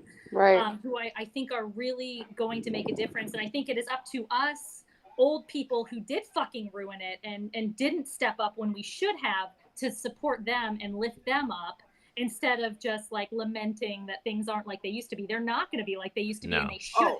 Because things used to be shit if you weren't a white guy. Oh yeah. Right. So let's like make a better future. Let's support Gen Z to do better things, lift them up, drag them out. But like, I think that we have an opportunity here. We just have to stop fucking bitching about and there's this whole narrative with, you know, COVID and, you know, quarantine and whatever, of when things get back to normal. Like we are not I hope, hopefully at least, we are not going back there. Like, the future is not going back to what the world looked like in 2018, 2019, or, you know, 1957. You know, what the other side of this looks like is hopefully frightening old white people. Hopefully and necessarily frightening old white people and you know, a world and a set of lifestyles that is not going to be recognizable to those of us old white guys who were around in 1996 and 1997. And that, you know, that kind of like paradigm shift change is scary for people, but also healthy and necessary. And you know, hopefully there will be enough people that recognize that it's healthy and necessary that it can be allowed to happen. Oh, lots of boomers are going to start dying real soon. Yeah, like literally. That's the only thing. We're gonna, like I said, you step in line or you run out of time. That's where we're at. Yeah. And it's horrible to be that way, but we're counting down the days when we're in control, because it can't live forever. Because when I was out there at that boat rally, a lot of those people are old. And for them to be getting as hyper and red as they were getting, it's just not good for a heart. You know what I mean? Like, I don't know. So should we be encouraging them? So should we be encouraging them to get that hyper and excited just because, like, it might? You know, look, I'm not trying to. I'm not trying to kill I'm just saying all the boomers. Is that we do what we do, and they react. Okay, we're proactive, and they're reactive. And if they want to react to what's going on, that's their business. Well, it's working because of how scared they're getting, right? Like, Yeah. you know that things are actually changing because they are losing their fucking minds. They're inventing, like, people are drinking baby's blood now and they're right. Purview, you know? So they're freaking out. And to me, that means because they are losing something, they are scared of what they're losing, and it's something that should be lost. It should be a relic of the past. Yeah. Yep. Absolutely. Now, we are so short-sighted and so entitled, and I hate it. I loathe what has happened. And I really do spend time thinking about my privilege and my place. And then also, as a white male growing up in America, my mind thinks of ways to, like, make it okay, you know, to, like, balance it in my own head, to be like, you came up this way. Like, I've made no qualms about telling people how racist my grandparents were. Right. Like, you know, just outright racist, you know, and I grew up in that thing where it's just like, I didn't believe it, you know, but there's my flesh and blood that did, and they are of their time, and that's not an excuse, but how pervasively it just stuck in the fucking mindset of every American to be racist and to be sexist and to be religious in this one way that differs for everybody. Like, just all of these things that we have grown up with that have shaped where we are now, and how hard it is to break that idea in people, that their whole lives are structured within these walls of these confines of how we define things. And, you know, that money spent on the military is better than money spent on homes and food and clothing and these things, like, and art, you know, but it's all built on this, you know, this super pervasive thing. And, you know, now I'm just thinking about listening to these white guys keep talking over women that should be telling us. I mean, but that's like, even your point, though, is so far out, right? But if we just look at our own city, look at how much we spend on our police department, and what is it getting us? What is it getting the people that actually live in our community? Hostile treatment. That's what it's getting us. Because, again, all that income is outsourced. If they don't live in the city, they're not, because they go back to their community. That's right.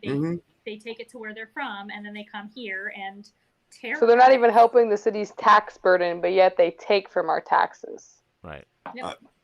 A study was just released in a town that I don't remember, where they kind of changed the funding of police to create a crisis management team that would respond to mental health issues and domestic issues rather than sending cops. And I brought this up to someone that I know, and they were like, oh, Erie had that in the 80s. Like, I went on a bunch of ride-alongs with it. It was the 201 response unit, and it worked. And it, like, the new report that I just read that was a year long, had a 668% drop in violent responses or reactions when cops didn't show up and instead had a crisis management team. And it has happened before in our town 40 years ago at this point, but it worked. And the fact that people think defund the police is just stop making these soldiers of fortune respond to mentally ill people or women that have been raped, and they two fucking dudes show up in sunglasses like, what were you wearing? And then walk away. Well, there's so many things that happen that the response is, let's send a guy with a gun. Yeah. And there's like 80% of those things where what is necessary in that situation is not a guy with a gun. Right. Like, our house got broken into. And, you know, we called the police like you do. And he was perfectly nice, but what they sent was a guy with a gun. And was there any reason for the person who came out to talk to us about the stuff that's gone from our house, did he need to have a gun to talk to us? No. But that's the That's the default response. The default response is something happens, you send a guy with a gun. Right. And a guy with a gun is a guy who's walking into a situation equipped and prepared for violence. Oh, man. I also got a guy with a gun in response to a complaint about a guy. A guy who used to have a gun? Yeah, and I have to say this out loud somewhere because I don't respond to the emails. Like, I'm just kind of letting... It's mostly positive, but I do get quite a bit of shit. Yeah. And one of the most frequent anonymous emails I get from throwaway accounts is, like, you're such a hypocrite that you called the cops about this. And I'm like, I already fucking paid for the cops. I already paid for this service. Yeah. Like, they are not paid on my support and my goodwill. They are not paid on my warm, fuzzy feelings. They're paid on my fucking taxes. I already paid for every service. check. Yeah. So, no, it is not hypocritical. So, I had to say that out loud somewhere. Yeah, I'm going to make you work for your money. Right. Yeah, exactly. You can earn it. Yeah. Your money that we don't think you deserve, we're at least going to make you work for it. Right. That's what I love is the breaking of brains, because I do work in a very kind of specific market that is essential to a number of people in this community. And I've had terrible run-ins with people about masks and about rights and about whatever. But I had a dude tapping his gun at me, and we were alone. There was no one else, and it was the end of the day, and he was just tapping his gun, telling me about his freedoms and his shit. And when I said, "Sir, I just work here. I didn't make these rules. I just have to follow them. I just work here." And his brain broke. Like I because of him touching his gun, I got a little freaked out about being alone. So I remember all of these things in a traumatic kind of way, but his eyes stopped and you could see his brain thinking about, like, these are my freedoms and my rights, and it's the Declaration of Independence. Whoa, wait, that's the wrong one. Constitution. Anyway, but also with this, like, this guy's just a worker. This guy's just a working stiff like me and like my friends. And so I wonder if Adam's thing is true, that maybe we should just keep trying to break these fucking people, just break their brains. Is that what I said? Get their heart rate up. I mean, if that's what I said, cool. Because I'm with that. Just end them. Just be that. Be that premeditation. Look, all I'm saying is that when I left that boat rally, I was in a group of about 10 to 12 of us.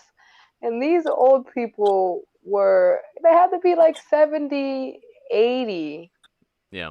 Telling us all kinds of, I block them out. I don't even pay attention to you because you're not even worth my time. And I'm not going to let you get a response out of me because at the end of the day, I'm going to be here in 10 years. Are you? I'm that way and I don't care, and you can feel some type of way, but you guys have ruined our country. You guys have ruined our city. You guys have ruined our state, and your privilege doesn't even allow you to acknowledge that. So my privilege of shining it in your light is letting you know that you're not going to be here forever. And we are going to fix things. And you're going to roll in your grave because you're going to see how beautiful everything is going to be once we get you out of here. Literally.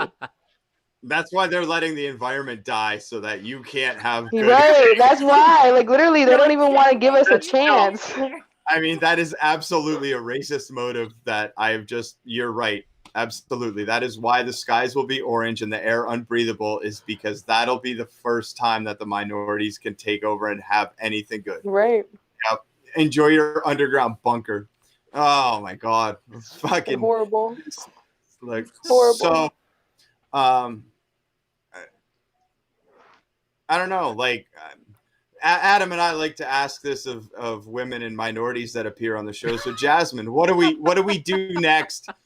You're our magic savior. What do we do next? I think that's such a shit. Did literally run away because he was so horrified at that intro to the No, question? he ran away because he's got a small bladder. He he literally went up and ran. Yeah, but well, yes, he always wants to distance himself from my things, but I say those because if I just ask the question, it would immediately sound like that. But if I preface it with the fact that I know exactly how this is coming out, but like how do you keep yourself sane in this? You know, like, you know how bad it is and how fucked up everything is. And now it's at a head. And now you just, by your very nature of activism and the want to help, the empathy that flows out from your very soul will not allow you to just sit back on the sidelines. So what do you want and what do you need from us? But you personally, don't say, you can't save the whole world, and I'd never put that on you. Jasmine shrugged. But what do you do now to keep yourself right, and what can the rest of us do to aid you in your perfect endeavor? Right now, I'm just honestly engaging the community. People who are my age, like you guys said, there are a lot more younger people who are engaged now versus 2 years ago. I do plan on running for city council again. I encourage 3 other young progressives to run as well, because when the next cycle goes through, there's going to be 4 seats available. And like Mel Witherspoon always says, you can't do anything without 4 votes. So let's get 4 progressive young minorities on city council to actually stop being rubber stamps for everything that's going on in our city. That could literally put a massive stop in everything that's going on. So when I say get your friends and family to register to vote and participate in local elections, like, we could literally flip this. People don't participate in our elections as is. If we can get 20,000 solid people to start turning out to vote every election, like, that's not a lot of people. And social media is a big platform, and I'm growing my base, and I've continued to put my name out there since my 2019 election. I have a lot more name recognition, but I literally lost the seat by 187 votes for locking in my ballot. Yeah, I was going to say, like, election. you did not win, but you made a really good showing, and you know, and I was the youngest person who ran at that time. I was out of 25. What, 12 people? 11? 12, I think it was 11 or 11 12 people running for 3 seats. You were number 4 out of those 3 seats. Yep. I was the 4th highest voter turnout with no name recognition as a 25, soon to be 26-year-old. Like, I had no connections. I did everything grassroots. I got the Democratic recommendation. I got endorsed by Erie County United. So, like, I've continued not to campaign, but to pretty much put myself out there, let my community know that I'm still here. I'm still fighting for you. For me, it's not just a title. It's not just a seat at the table. I want to help make our community better, but I need more support. I can't just do it on my own. And yeah, I can get elected up there, but if it's just me talking about these issues, what's the benefit of it? I need support. And the only way we're going to do that is if we get our people in our city to participate in the local elections. Like, we could literally fix our city and stop being a rubber stamp. You get your people, and then Adam and I will shoot a commercial for you. That means that's just like a vote for Jasmine is 1 relief point off your white guilt. And we'll bring our people. All the 40 to 42-year-old white guys will be in your corner for sure. So whose seats are up next year? Like, who's well, Kathy's gonna be going. Okay. Liz Allen's gonna be going. Jim Warnarski's gonna be going, and he cannot run again because he's termed out.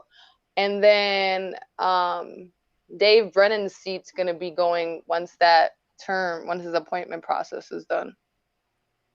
So those are gonna be the 4 seats that are gonna be going up sooner rather than later. Well, I mean, Liz Allen. I mean, the others. Yeah, Liz is great. Like, I feel Liz like she could awesome, still be a support. Yeah. I'm trying not to die. My phone's gonna die. Oh, okay. So yeah, okay. The difference between you trying not to die and your phone trying not to die is it's not lost on us. But yeah, so Liz has been definitely an ally as of the last few months that I can say, because she's been definitely advocating for well, she's done a lot of good journalism and a lot of good writing too. Right. You know, all kind of directed at directed at the stuff we've been talking about and directed at the stuff that seems to be the issues that you're interested in. So, obviously, not trying to pitch you against, what's another, progressive voice on city council, but, Right. But does Michael Keys disappoint you? But Michael and I will still make that commercial. I feel like we missed that question, Michael. That's all right. Jasmine heard me. Oh, okay. I heard you. I just wanted to make sure that everybody else heard you. I just know that at the end of the day, everybody can be voted out. So if you're not doing what your community elected you to do, then you don't deserve to be in a position to represent your community. And some people who have been there haven't been representing their communities. Now, I don't personally have good opinions about some people who are currently sitting on city council, and they know how I feel. I let them know personally. It's not anything that I keep to myself. I'm just not going to bash them on, this platform. Please. But I definitely do know that if I was on city council based off the appointment process being the 4th highest voter turnout, I would be more vocal about certain things, and I wouldn't necessarily care if the other city council members felt like I was putting my neck out there, because I know that my community would reelect me because I was putting my neck out there. So that's just the kind of candidate that I plan to be, and I will continue to be. I just don't know if once I get on city council and the city starts seeing me as a candidate, if they're going to be reelecting certain candidates later. If that answers your question. I like that you're framing this as once I get on city council. Like that's cool. Yeah, she's got 180. It's a done deal. I'm gonna get reelected. I'm gonna get elected, and then people aren't gonna like it because they already know that I haven't stopped campaigning. I've been building my community base based off of me showing up and showing out for my community. That's loyalty, and that's gonna follow me throughout whatever I do for the city. And at the end of the day, I'm a Lower East Sider who's a minority woman, and that's going to take me very far because I can speak on my community's behalf. I know what it's like to work at 725. I know what it's like to live in a food desert. I know what it's like to have to take the bus back and forth to and from work. I know what it's like to have jobs passed up because I am a person of color and I didn't know somebody to get a good job. So it's like these issues that I can speak of that are currently affecting the majority of our city residents who currently aren't participating in voting is going to be something that I can speak to them to get them to vote. So I do know that eventually I will be on city council. I can't wait because it's you're right. It's so easy. 20,000 people is nothing, but I mean, 1,500 people voting for you would have changed, landslide victory. Right. But it's discouraged. Like from a co-op perspective, I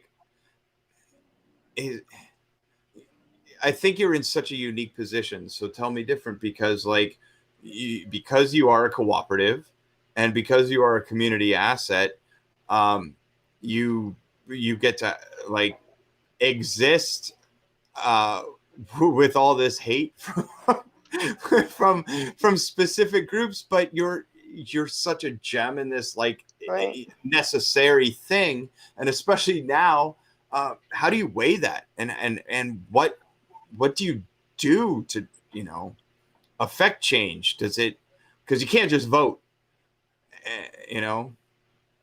I think for us, it's staying the course. So I think there was a period of time where a lot of food cooperatives, in order to survive, kind of neutralize themselves, I think, in a way to be more like a baby Wegmans and less like a real community asset. And so I've had a lot of people say to me, you're making the co-op political, but food has always been political. It's actually a major white privilege to not consider food to be political.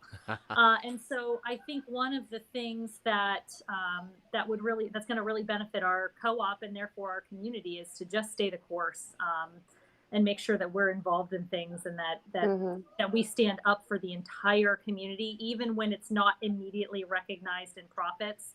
Although that's what people have you believe, that you have to stay neutral and you have to stay, apolitical in this sense, even though it's a whole separate topic to talk about whether or not Black Lives Matter is even political. Like human rights are politics now. Like you can make anything political, but I think that this is something that we would have been warned to not do. But I'm finding that people are supporting it and feeling more connected to the co-op and seeing its value to the community more now that we're actually showing some of that work. Well, and your roots as an organization, I mean, you guys go back to, what is it, 1979, 1980? It's in dispute between 1979 and 1981, yeah. Okay. So, it's the same boomers that we've been talking about who are, at the founding roots of the co-op. So, I think it's interesting that it's coming to a point where in order to honor and meet what's going on in the world today, you need to take that risk of potentially, I don't know if alienating is the word, but I feel like the generation that was the founding generation of the co-op has a different mindset on some of these issues that we're currently dealing with than. Have you seen the Erie Art Museum? Just make the other choice. Don't let these old fucking people hold on beyond their years and just fuck you, and then have to make some radical decision in the future to save it and fuck that up even more. So there's a real life Erie example of how not to handle a board full of old white people. Well, no, so let me tell you this, because actually, as everything in a co-op, which I think is actually a benefit for us, everything is always in dispute. There's like nothing that's indisputable about co-ops. This includes our founding. And so something that's really important to note, the gravity of it is in dispute, but the literal facts are there, which is our co-op started as a merging of several different food organizations, one of which is an organization called MHEDS, which is the Multicultural Health Education Delivery System. And its purpose in the 80s was to bring Hispanic foods to the Lower East Side. Like that was the point. It was a nonprofit, and they merged with a buying club called Rainbow Foods, which is your standard, what you imagine when you think of food co-ops, type crunchy granola. Hippies with crowd. Lentils. Yes. But somewhere along the way, we lost that major part of our core, which was serving the Lower East Side. That's where we started on, I want to say it was 6th and Ash was our first building. But also that connection to 14th and Ash. What was it, 14th and Ash? 14th and Ash, and then they were 6th and German. 6th and German, yeah. So we were actually started on the Lower East Side. And so I think that the roots are there too, to say that, no, we're not just a traditional co-op of boomers. We have roots in serving the community in a very specific way. So like, let's get back to that. Yeah. If Erie Insurance came to you and said, this 6th and German location is available to you, and we will fund it so that you can put a co-op there, would you do it knowing that they're gentrifying that whole neighborhood and you would not be serving? Listen, that is literally under discussion. Question. That is an excellent question, right? It's something that I think a lot of places are facing right now. In fact, I know of some co-ops that have gone through this very conversation, and this is one that our co-op does have to consider because we get approached a lot. We do not have the funds ourselves to like open up a second location. Without some kind of funding source, we would have to figure some kind of loan out. And again, banks are not like super interested in opening. You know, it'd be super dope is if Nick Scott donated some of his profits from this fucking town to open up a fucking co-op on the Lower East Side. It would. Then he could paint it on the side of his boat. I'm not kidding. Oh, And I have to tell you something horrible about like the reality of whether or not any other grocery store will be able to meet the need of any kind of food apartheid situation that we have in our community. A lot, if you call around and ask, and I won't say any of the names, but a lot of the major grocers, their requirements for opening up new locations are a certain number of people in the immediate area have to have a college education. They have to have a certain median income that I don't think our entire city even has, which is why we don't have a Whole Foods market in the entire city. So co-ops can fill that need. I think we are going to be up against a situation in which we have to consider funding sources. In that case, having young, engaged members of the community on our board would help guide that decision process through some of the weird gray area that we would have to navigate, including gentrification. So this would be my pitch of like, man, you want to get involved in something, get involved in food co-ops. Even if we're on 26th and Brown Ave now, we can be anywhere. Like we exist to serve the community.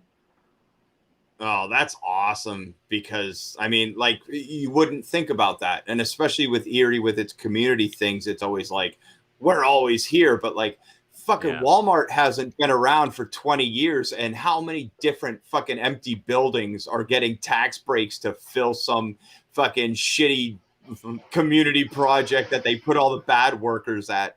But like they've moved all these buildings and left all these just terrible like parking lot fucking huge empty buildings, 3,500 square feet for 400 foot a yard or for $400 a yard.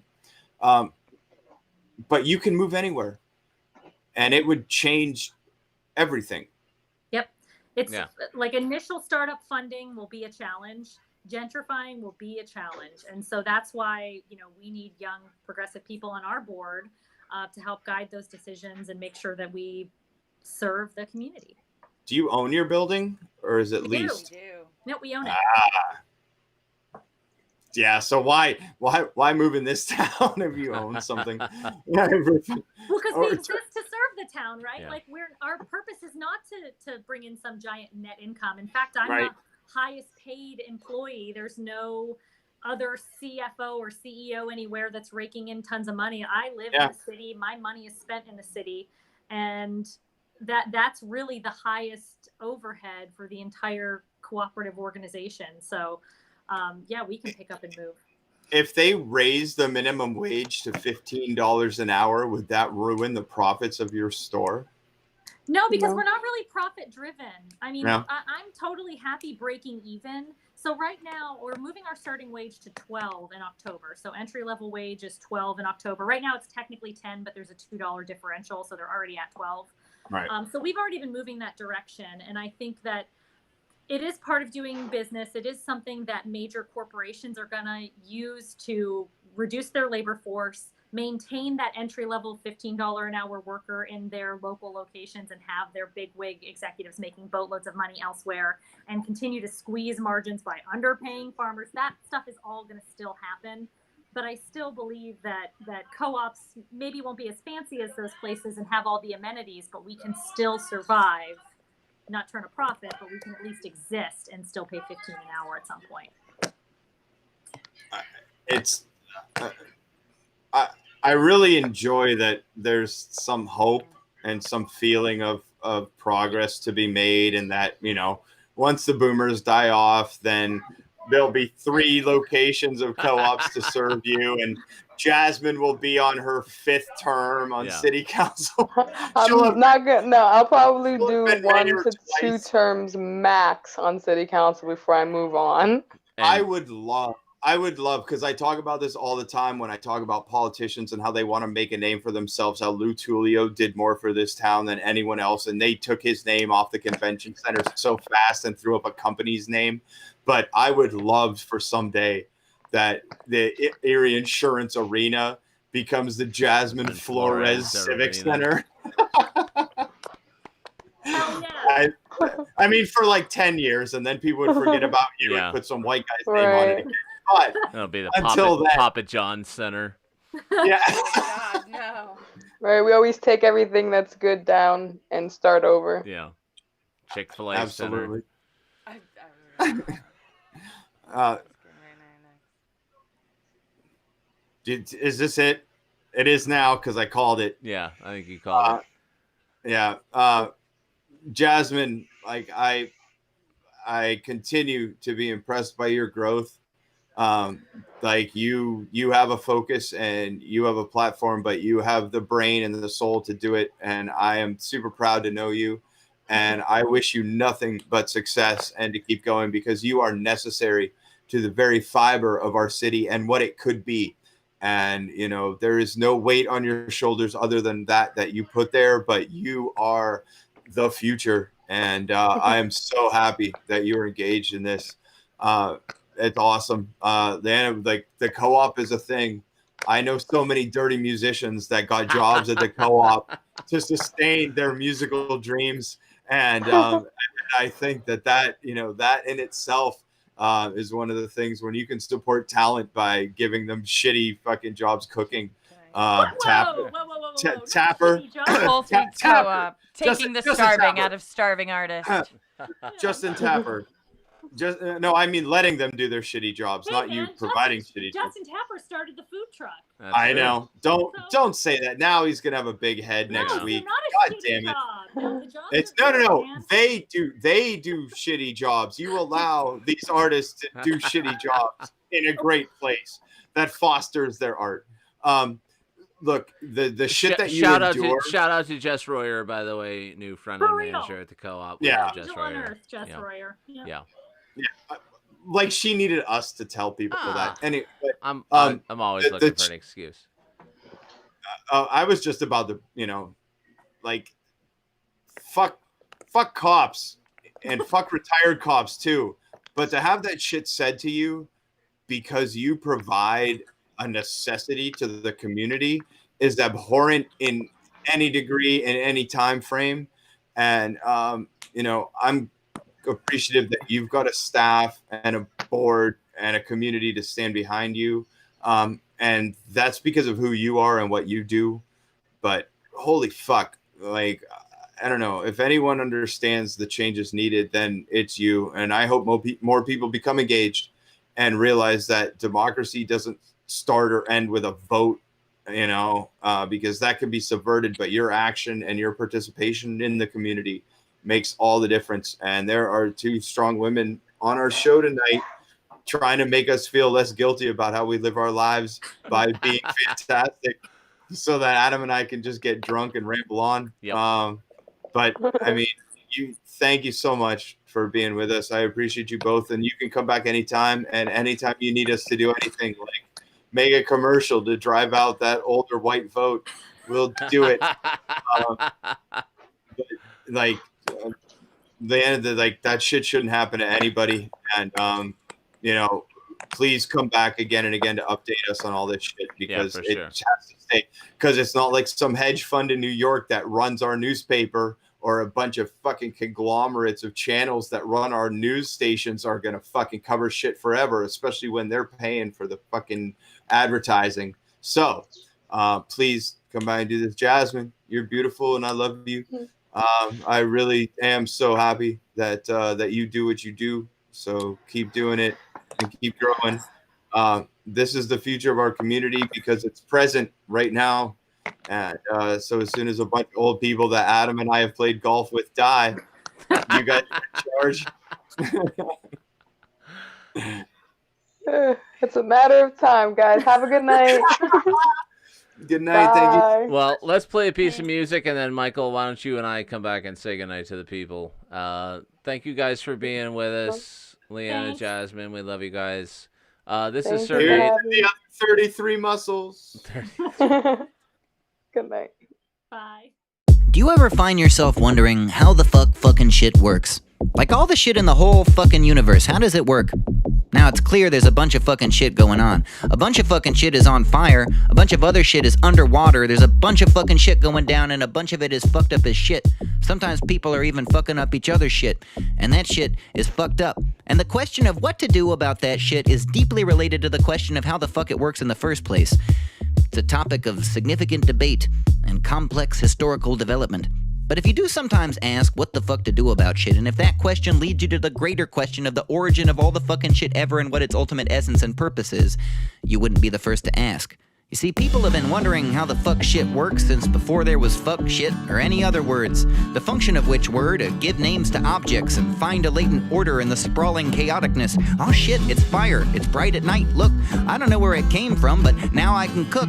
It's from a higher power. I'ma write that in a book. I'ma praise it for millennia. That's how long it took until it occurred to me that the person that I'm worshipping can't account for all the phenomena I'm observing quite perfectly. And I gazed at my fire and whatever it was frying up, and I thought perhaps its flame was made of elemental fire stuff, and water's made of water stuff, and earth is made of earth stuff, and air is made of air, and I and all I've ever heard of are made from these two, being just some conglomerates of parts and wholes, particles of a bunch of other smaller shit. But how small shit get? Is shit infinitely divisible, or are big and small balanced by some kind of invisible power, or is it random and at bottom inert? In short, how the fuck does fucking shit work? It was heard in the cave and the hut and the yurt. How the fuck does fucking shit work? Plato thought the universe was a living organism, a unitary animal with spirit, form, and vision. He got it from Pythagoras, who got it from Egyptians, who got it from a mashup of observations and religions that sprawl into the vastness of history's distance. And if it seems to be just an idiotic inference, it isn't. All I know is life. It is my principal condition. Life is all I am, and from it I am arisen. So why would I assume that other shit within the system at which I look and listen isn't in the same position? I grow, trees grow, our forms are rearranged, winds and oceans blow and flow as if with conscientious change. There's nothing that I know that doesn't sometimes do it. So all is soul and life, for all is rife with movement. It's a beautiful construction. It hits you like a bullet, but just because it's beautiful doesn't mean it isn't bullshit. Saying there's a giant fucking spirit that pervades stuff doesn't help explain why anything happens the way it does. Like if you want a tree's help, you don't have to ask it. You can turn it into firewood if you have a good hatchet. And knowing how to hack it is what we call common sense, which is ultimately a knowledge of physical processes with no real regard for their life or your conscience or why we're both here or where the hell God is. And when the question of how it works takes precedence over why it is, one locates the basis of the modern physical sciences, which describe how things are and not what they mean, and sees the parts of this world as the parts of a machine. Nothing good about it, also nothing evil, nothing very meaningful about people or free will. Not to say most materialist amoralists are jerks. They're not, but I'm not sure how the fuck that works. Is it all a big soul or a bunch of frickin' dirt? How the fuck does fucking shit work? Newton supposed that a god that's all-knowing conceived the world machine and then set the ball rolling, such that anyone who knows all the relevant conditions within a physical system could make accurate predictions of all possible events. And so even without God, knowing what the fuck's what becomes an approachable job. Stats, past, and futures, and there's nothing actually mystic in this universe that's absolutely deterministic. But further observation of really, really tiny stuff suggested that conception still wasn't quite fine enough. For subatomic particles whose masses are mad small don't behave in accordance with the common sense facts at all. And we can make guesses about how they'll act later, but they seem to express a lot of random behavior. And if the parts that comprise things just kind of do whatever, then what the fuck holds all of the larger stuff together? And what makes them gather just so in their random fall? Is there some supernatural shit happening after all? How the fuck does fucking shit work?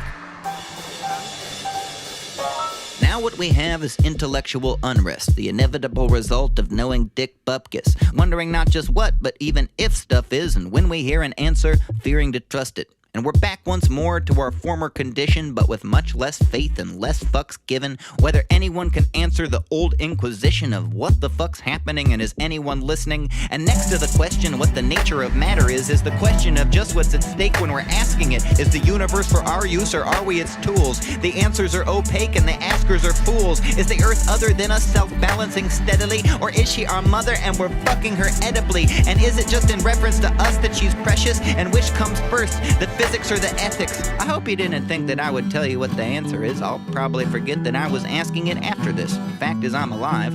I'ma live on Earth. I'ma figure out a way to make this fucking shit work. How the fuck does fucking shit work? How the fuck does fucking shit work? How the fuck does fucking shit work? How the fuck does fucking shit work? How the fuck does this fucking shit work? Huh? How the fuck does fucking shit work? How the fuck does fucking shit work? How the fuck does fucking shit work? How the fuck does fucking shit work? And how do I get paid for asking that? Social distancing variety hour. Social distancing variety hour. I got a fucking bruise on my arm. Like I've been beat I've been living in an old folks home because I'm old. Yeah. And I've been getting beat by the orderlies because they don't make enough money to exist. Yeah. That was a really long video. Yeah. But that is friend of the Someone program. call my grandson and tell him to get me out of here. Nathan Dufour Oglesby, asking the big questions as he is wont to do. Thanks again to our guests, Jasmine Flores, LeANNA NIERATKO, both of whom are fantastic, and you should all support them in everything that they're doing. We got another cool show next week. I think Christy Nebus is coming on the show next week. We're like back when we started this thing back in March, and we were like, let's drink wine in the basement and have musician friends come over, and we'll like tell a bunch of jokes, and people can come on and, you know, sing songs and shit. And now we got people who are running for Congress coming on the show, and that's cool. Like, you know, I'm kind of excited about the turn this show has taken. I know you're. I know you're like a professional journalist and whatever, but you know, the fact that people who are trying to have real jobs want to talk to us is still kind of exciting to me. So yeah, I'm looking forward to some of the people that we're going to be talking to over the next couple weeks. I feel like you've undersold us and overappreciated us at the same time. And that's the kind of love and support that I've expected from Adam Holquist throughout my life knowing him. But like, what is there, you know, like, yeah. And I mean this from a, not a sense of ego, but a sense of crying for fucking help. Like, our newspaper does not belong to our city anymore. It is a hedge fund in New York that controls the Erie Daily Times, and they're going to change all of it again. They're going to shrink it and charge more, and it's fucking bullshit. Yeah. Our local television stations are not owned locally.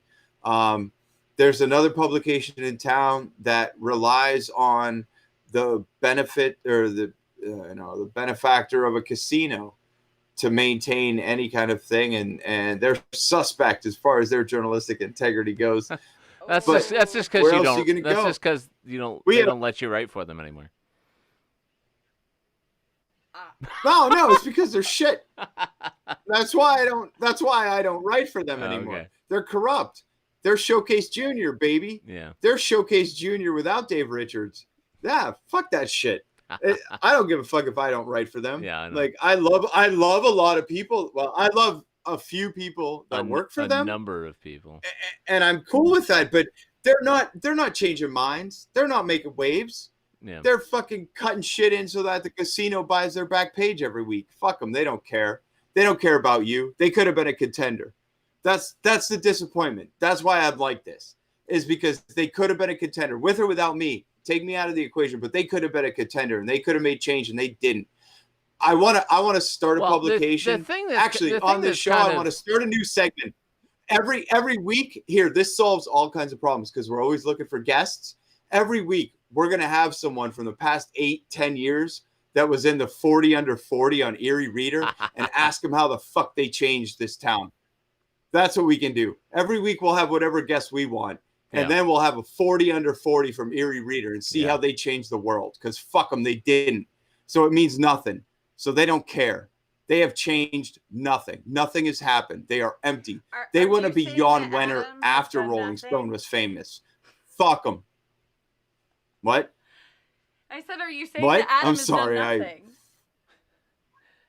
As a 40 under 40 alum. Well, yeah. I am an alum, you know. Because I'm fancy. Right, that proves my point. Yeah. Because you won Jeopardy 3 times. Yeah, that's true. Because you were on my show. Because I was on your show. All these fucking people ended up 40 under 40 and no one knew before. Like, sure, you won Jeopardy, but did Erie really know you? No, only because of Michael Bennett. But seriously, like, well, you know. No, we're onto something here, though. It's going to be tragic. Well, I read through I read through this year's list just to see, like, is there anybody on it that would be worth talking to on the show? And there's a non-zero number that would be worth talking to on the show, and some of them we have already talked to on the show. But yeah, Where do I you feel think like, they got the rest of them? there's years that I'm like, oh, that person's cool, that person's cool, that person's cool, and there's years when it's like, oh, you're a person with a big boy job, good for you. And this one is sort don't of get me wrong, like I'm not attacking the people that are in it. Like, right. No, I know. It's fine. Yeah. Like, I do believe that Ryan Bartosik should have been in the 40 under 40, and he was. Yeah. But what I'm saying is, like, they do this every year. Yeah. And nothing, Yeah. Like, nothing changes. They don't pursue any of the actions. They don't become advocates for what's going to happen. Like, the people that get nominated have not, some of them have. I mean, you know, what have you, aside from start this show, what have you done, one-wayness? I've put a lot of people to sleep. Me too. Till they wake up with pregnancy fears that never come true.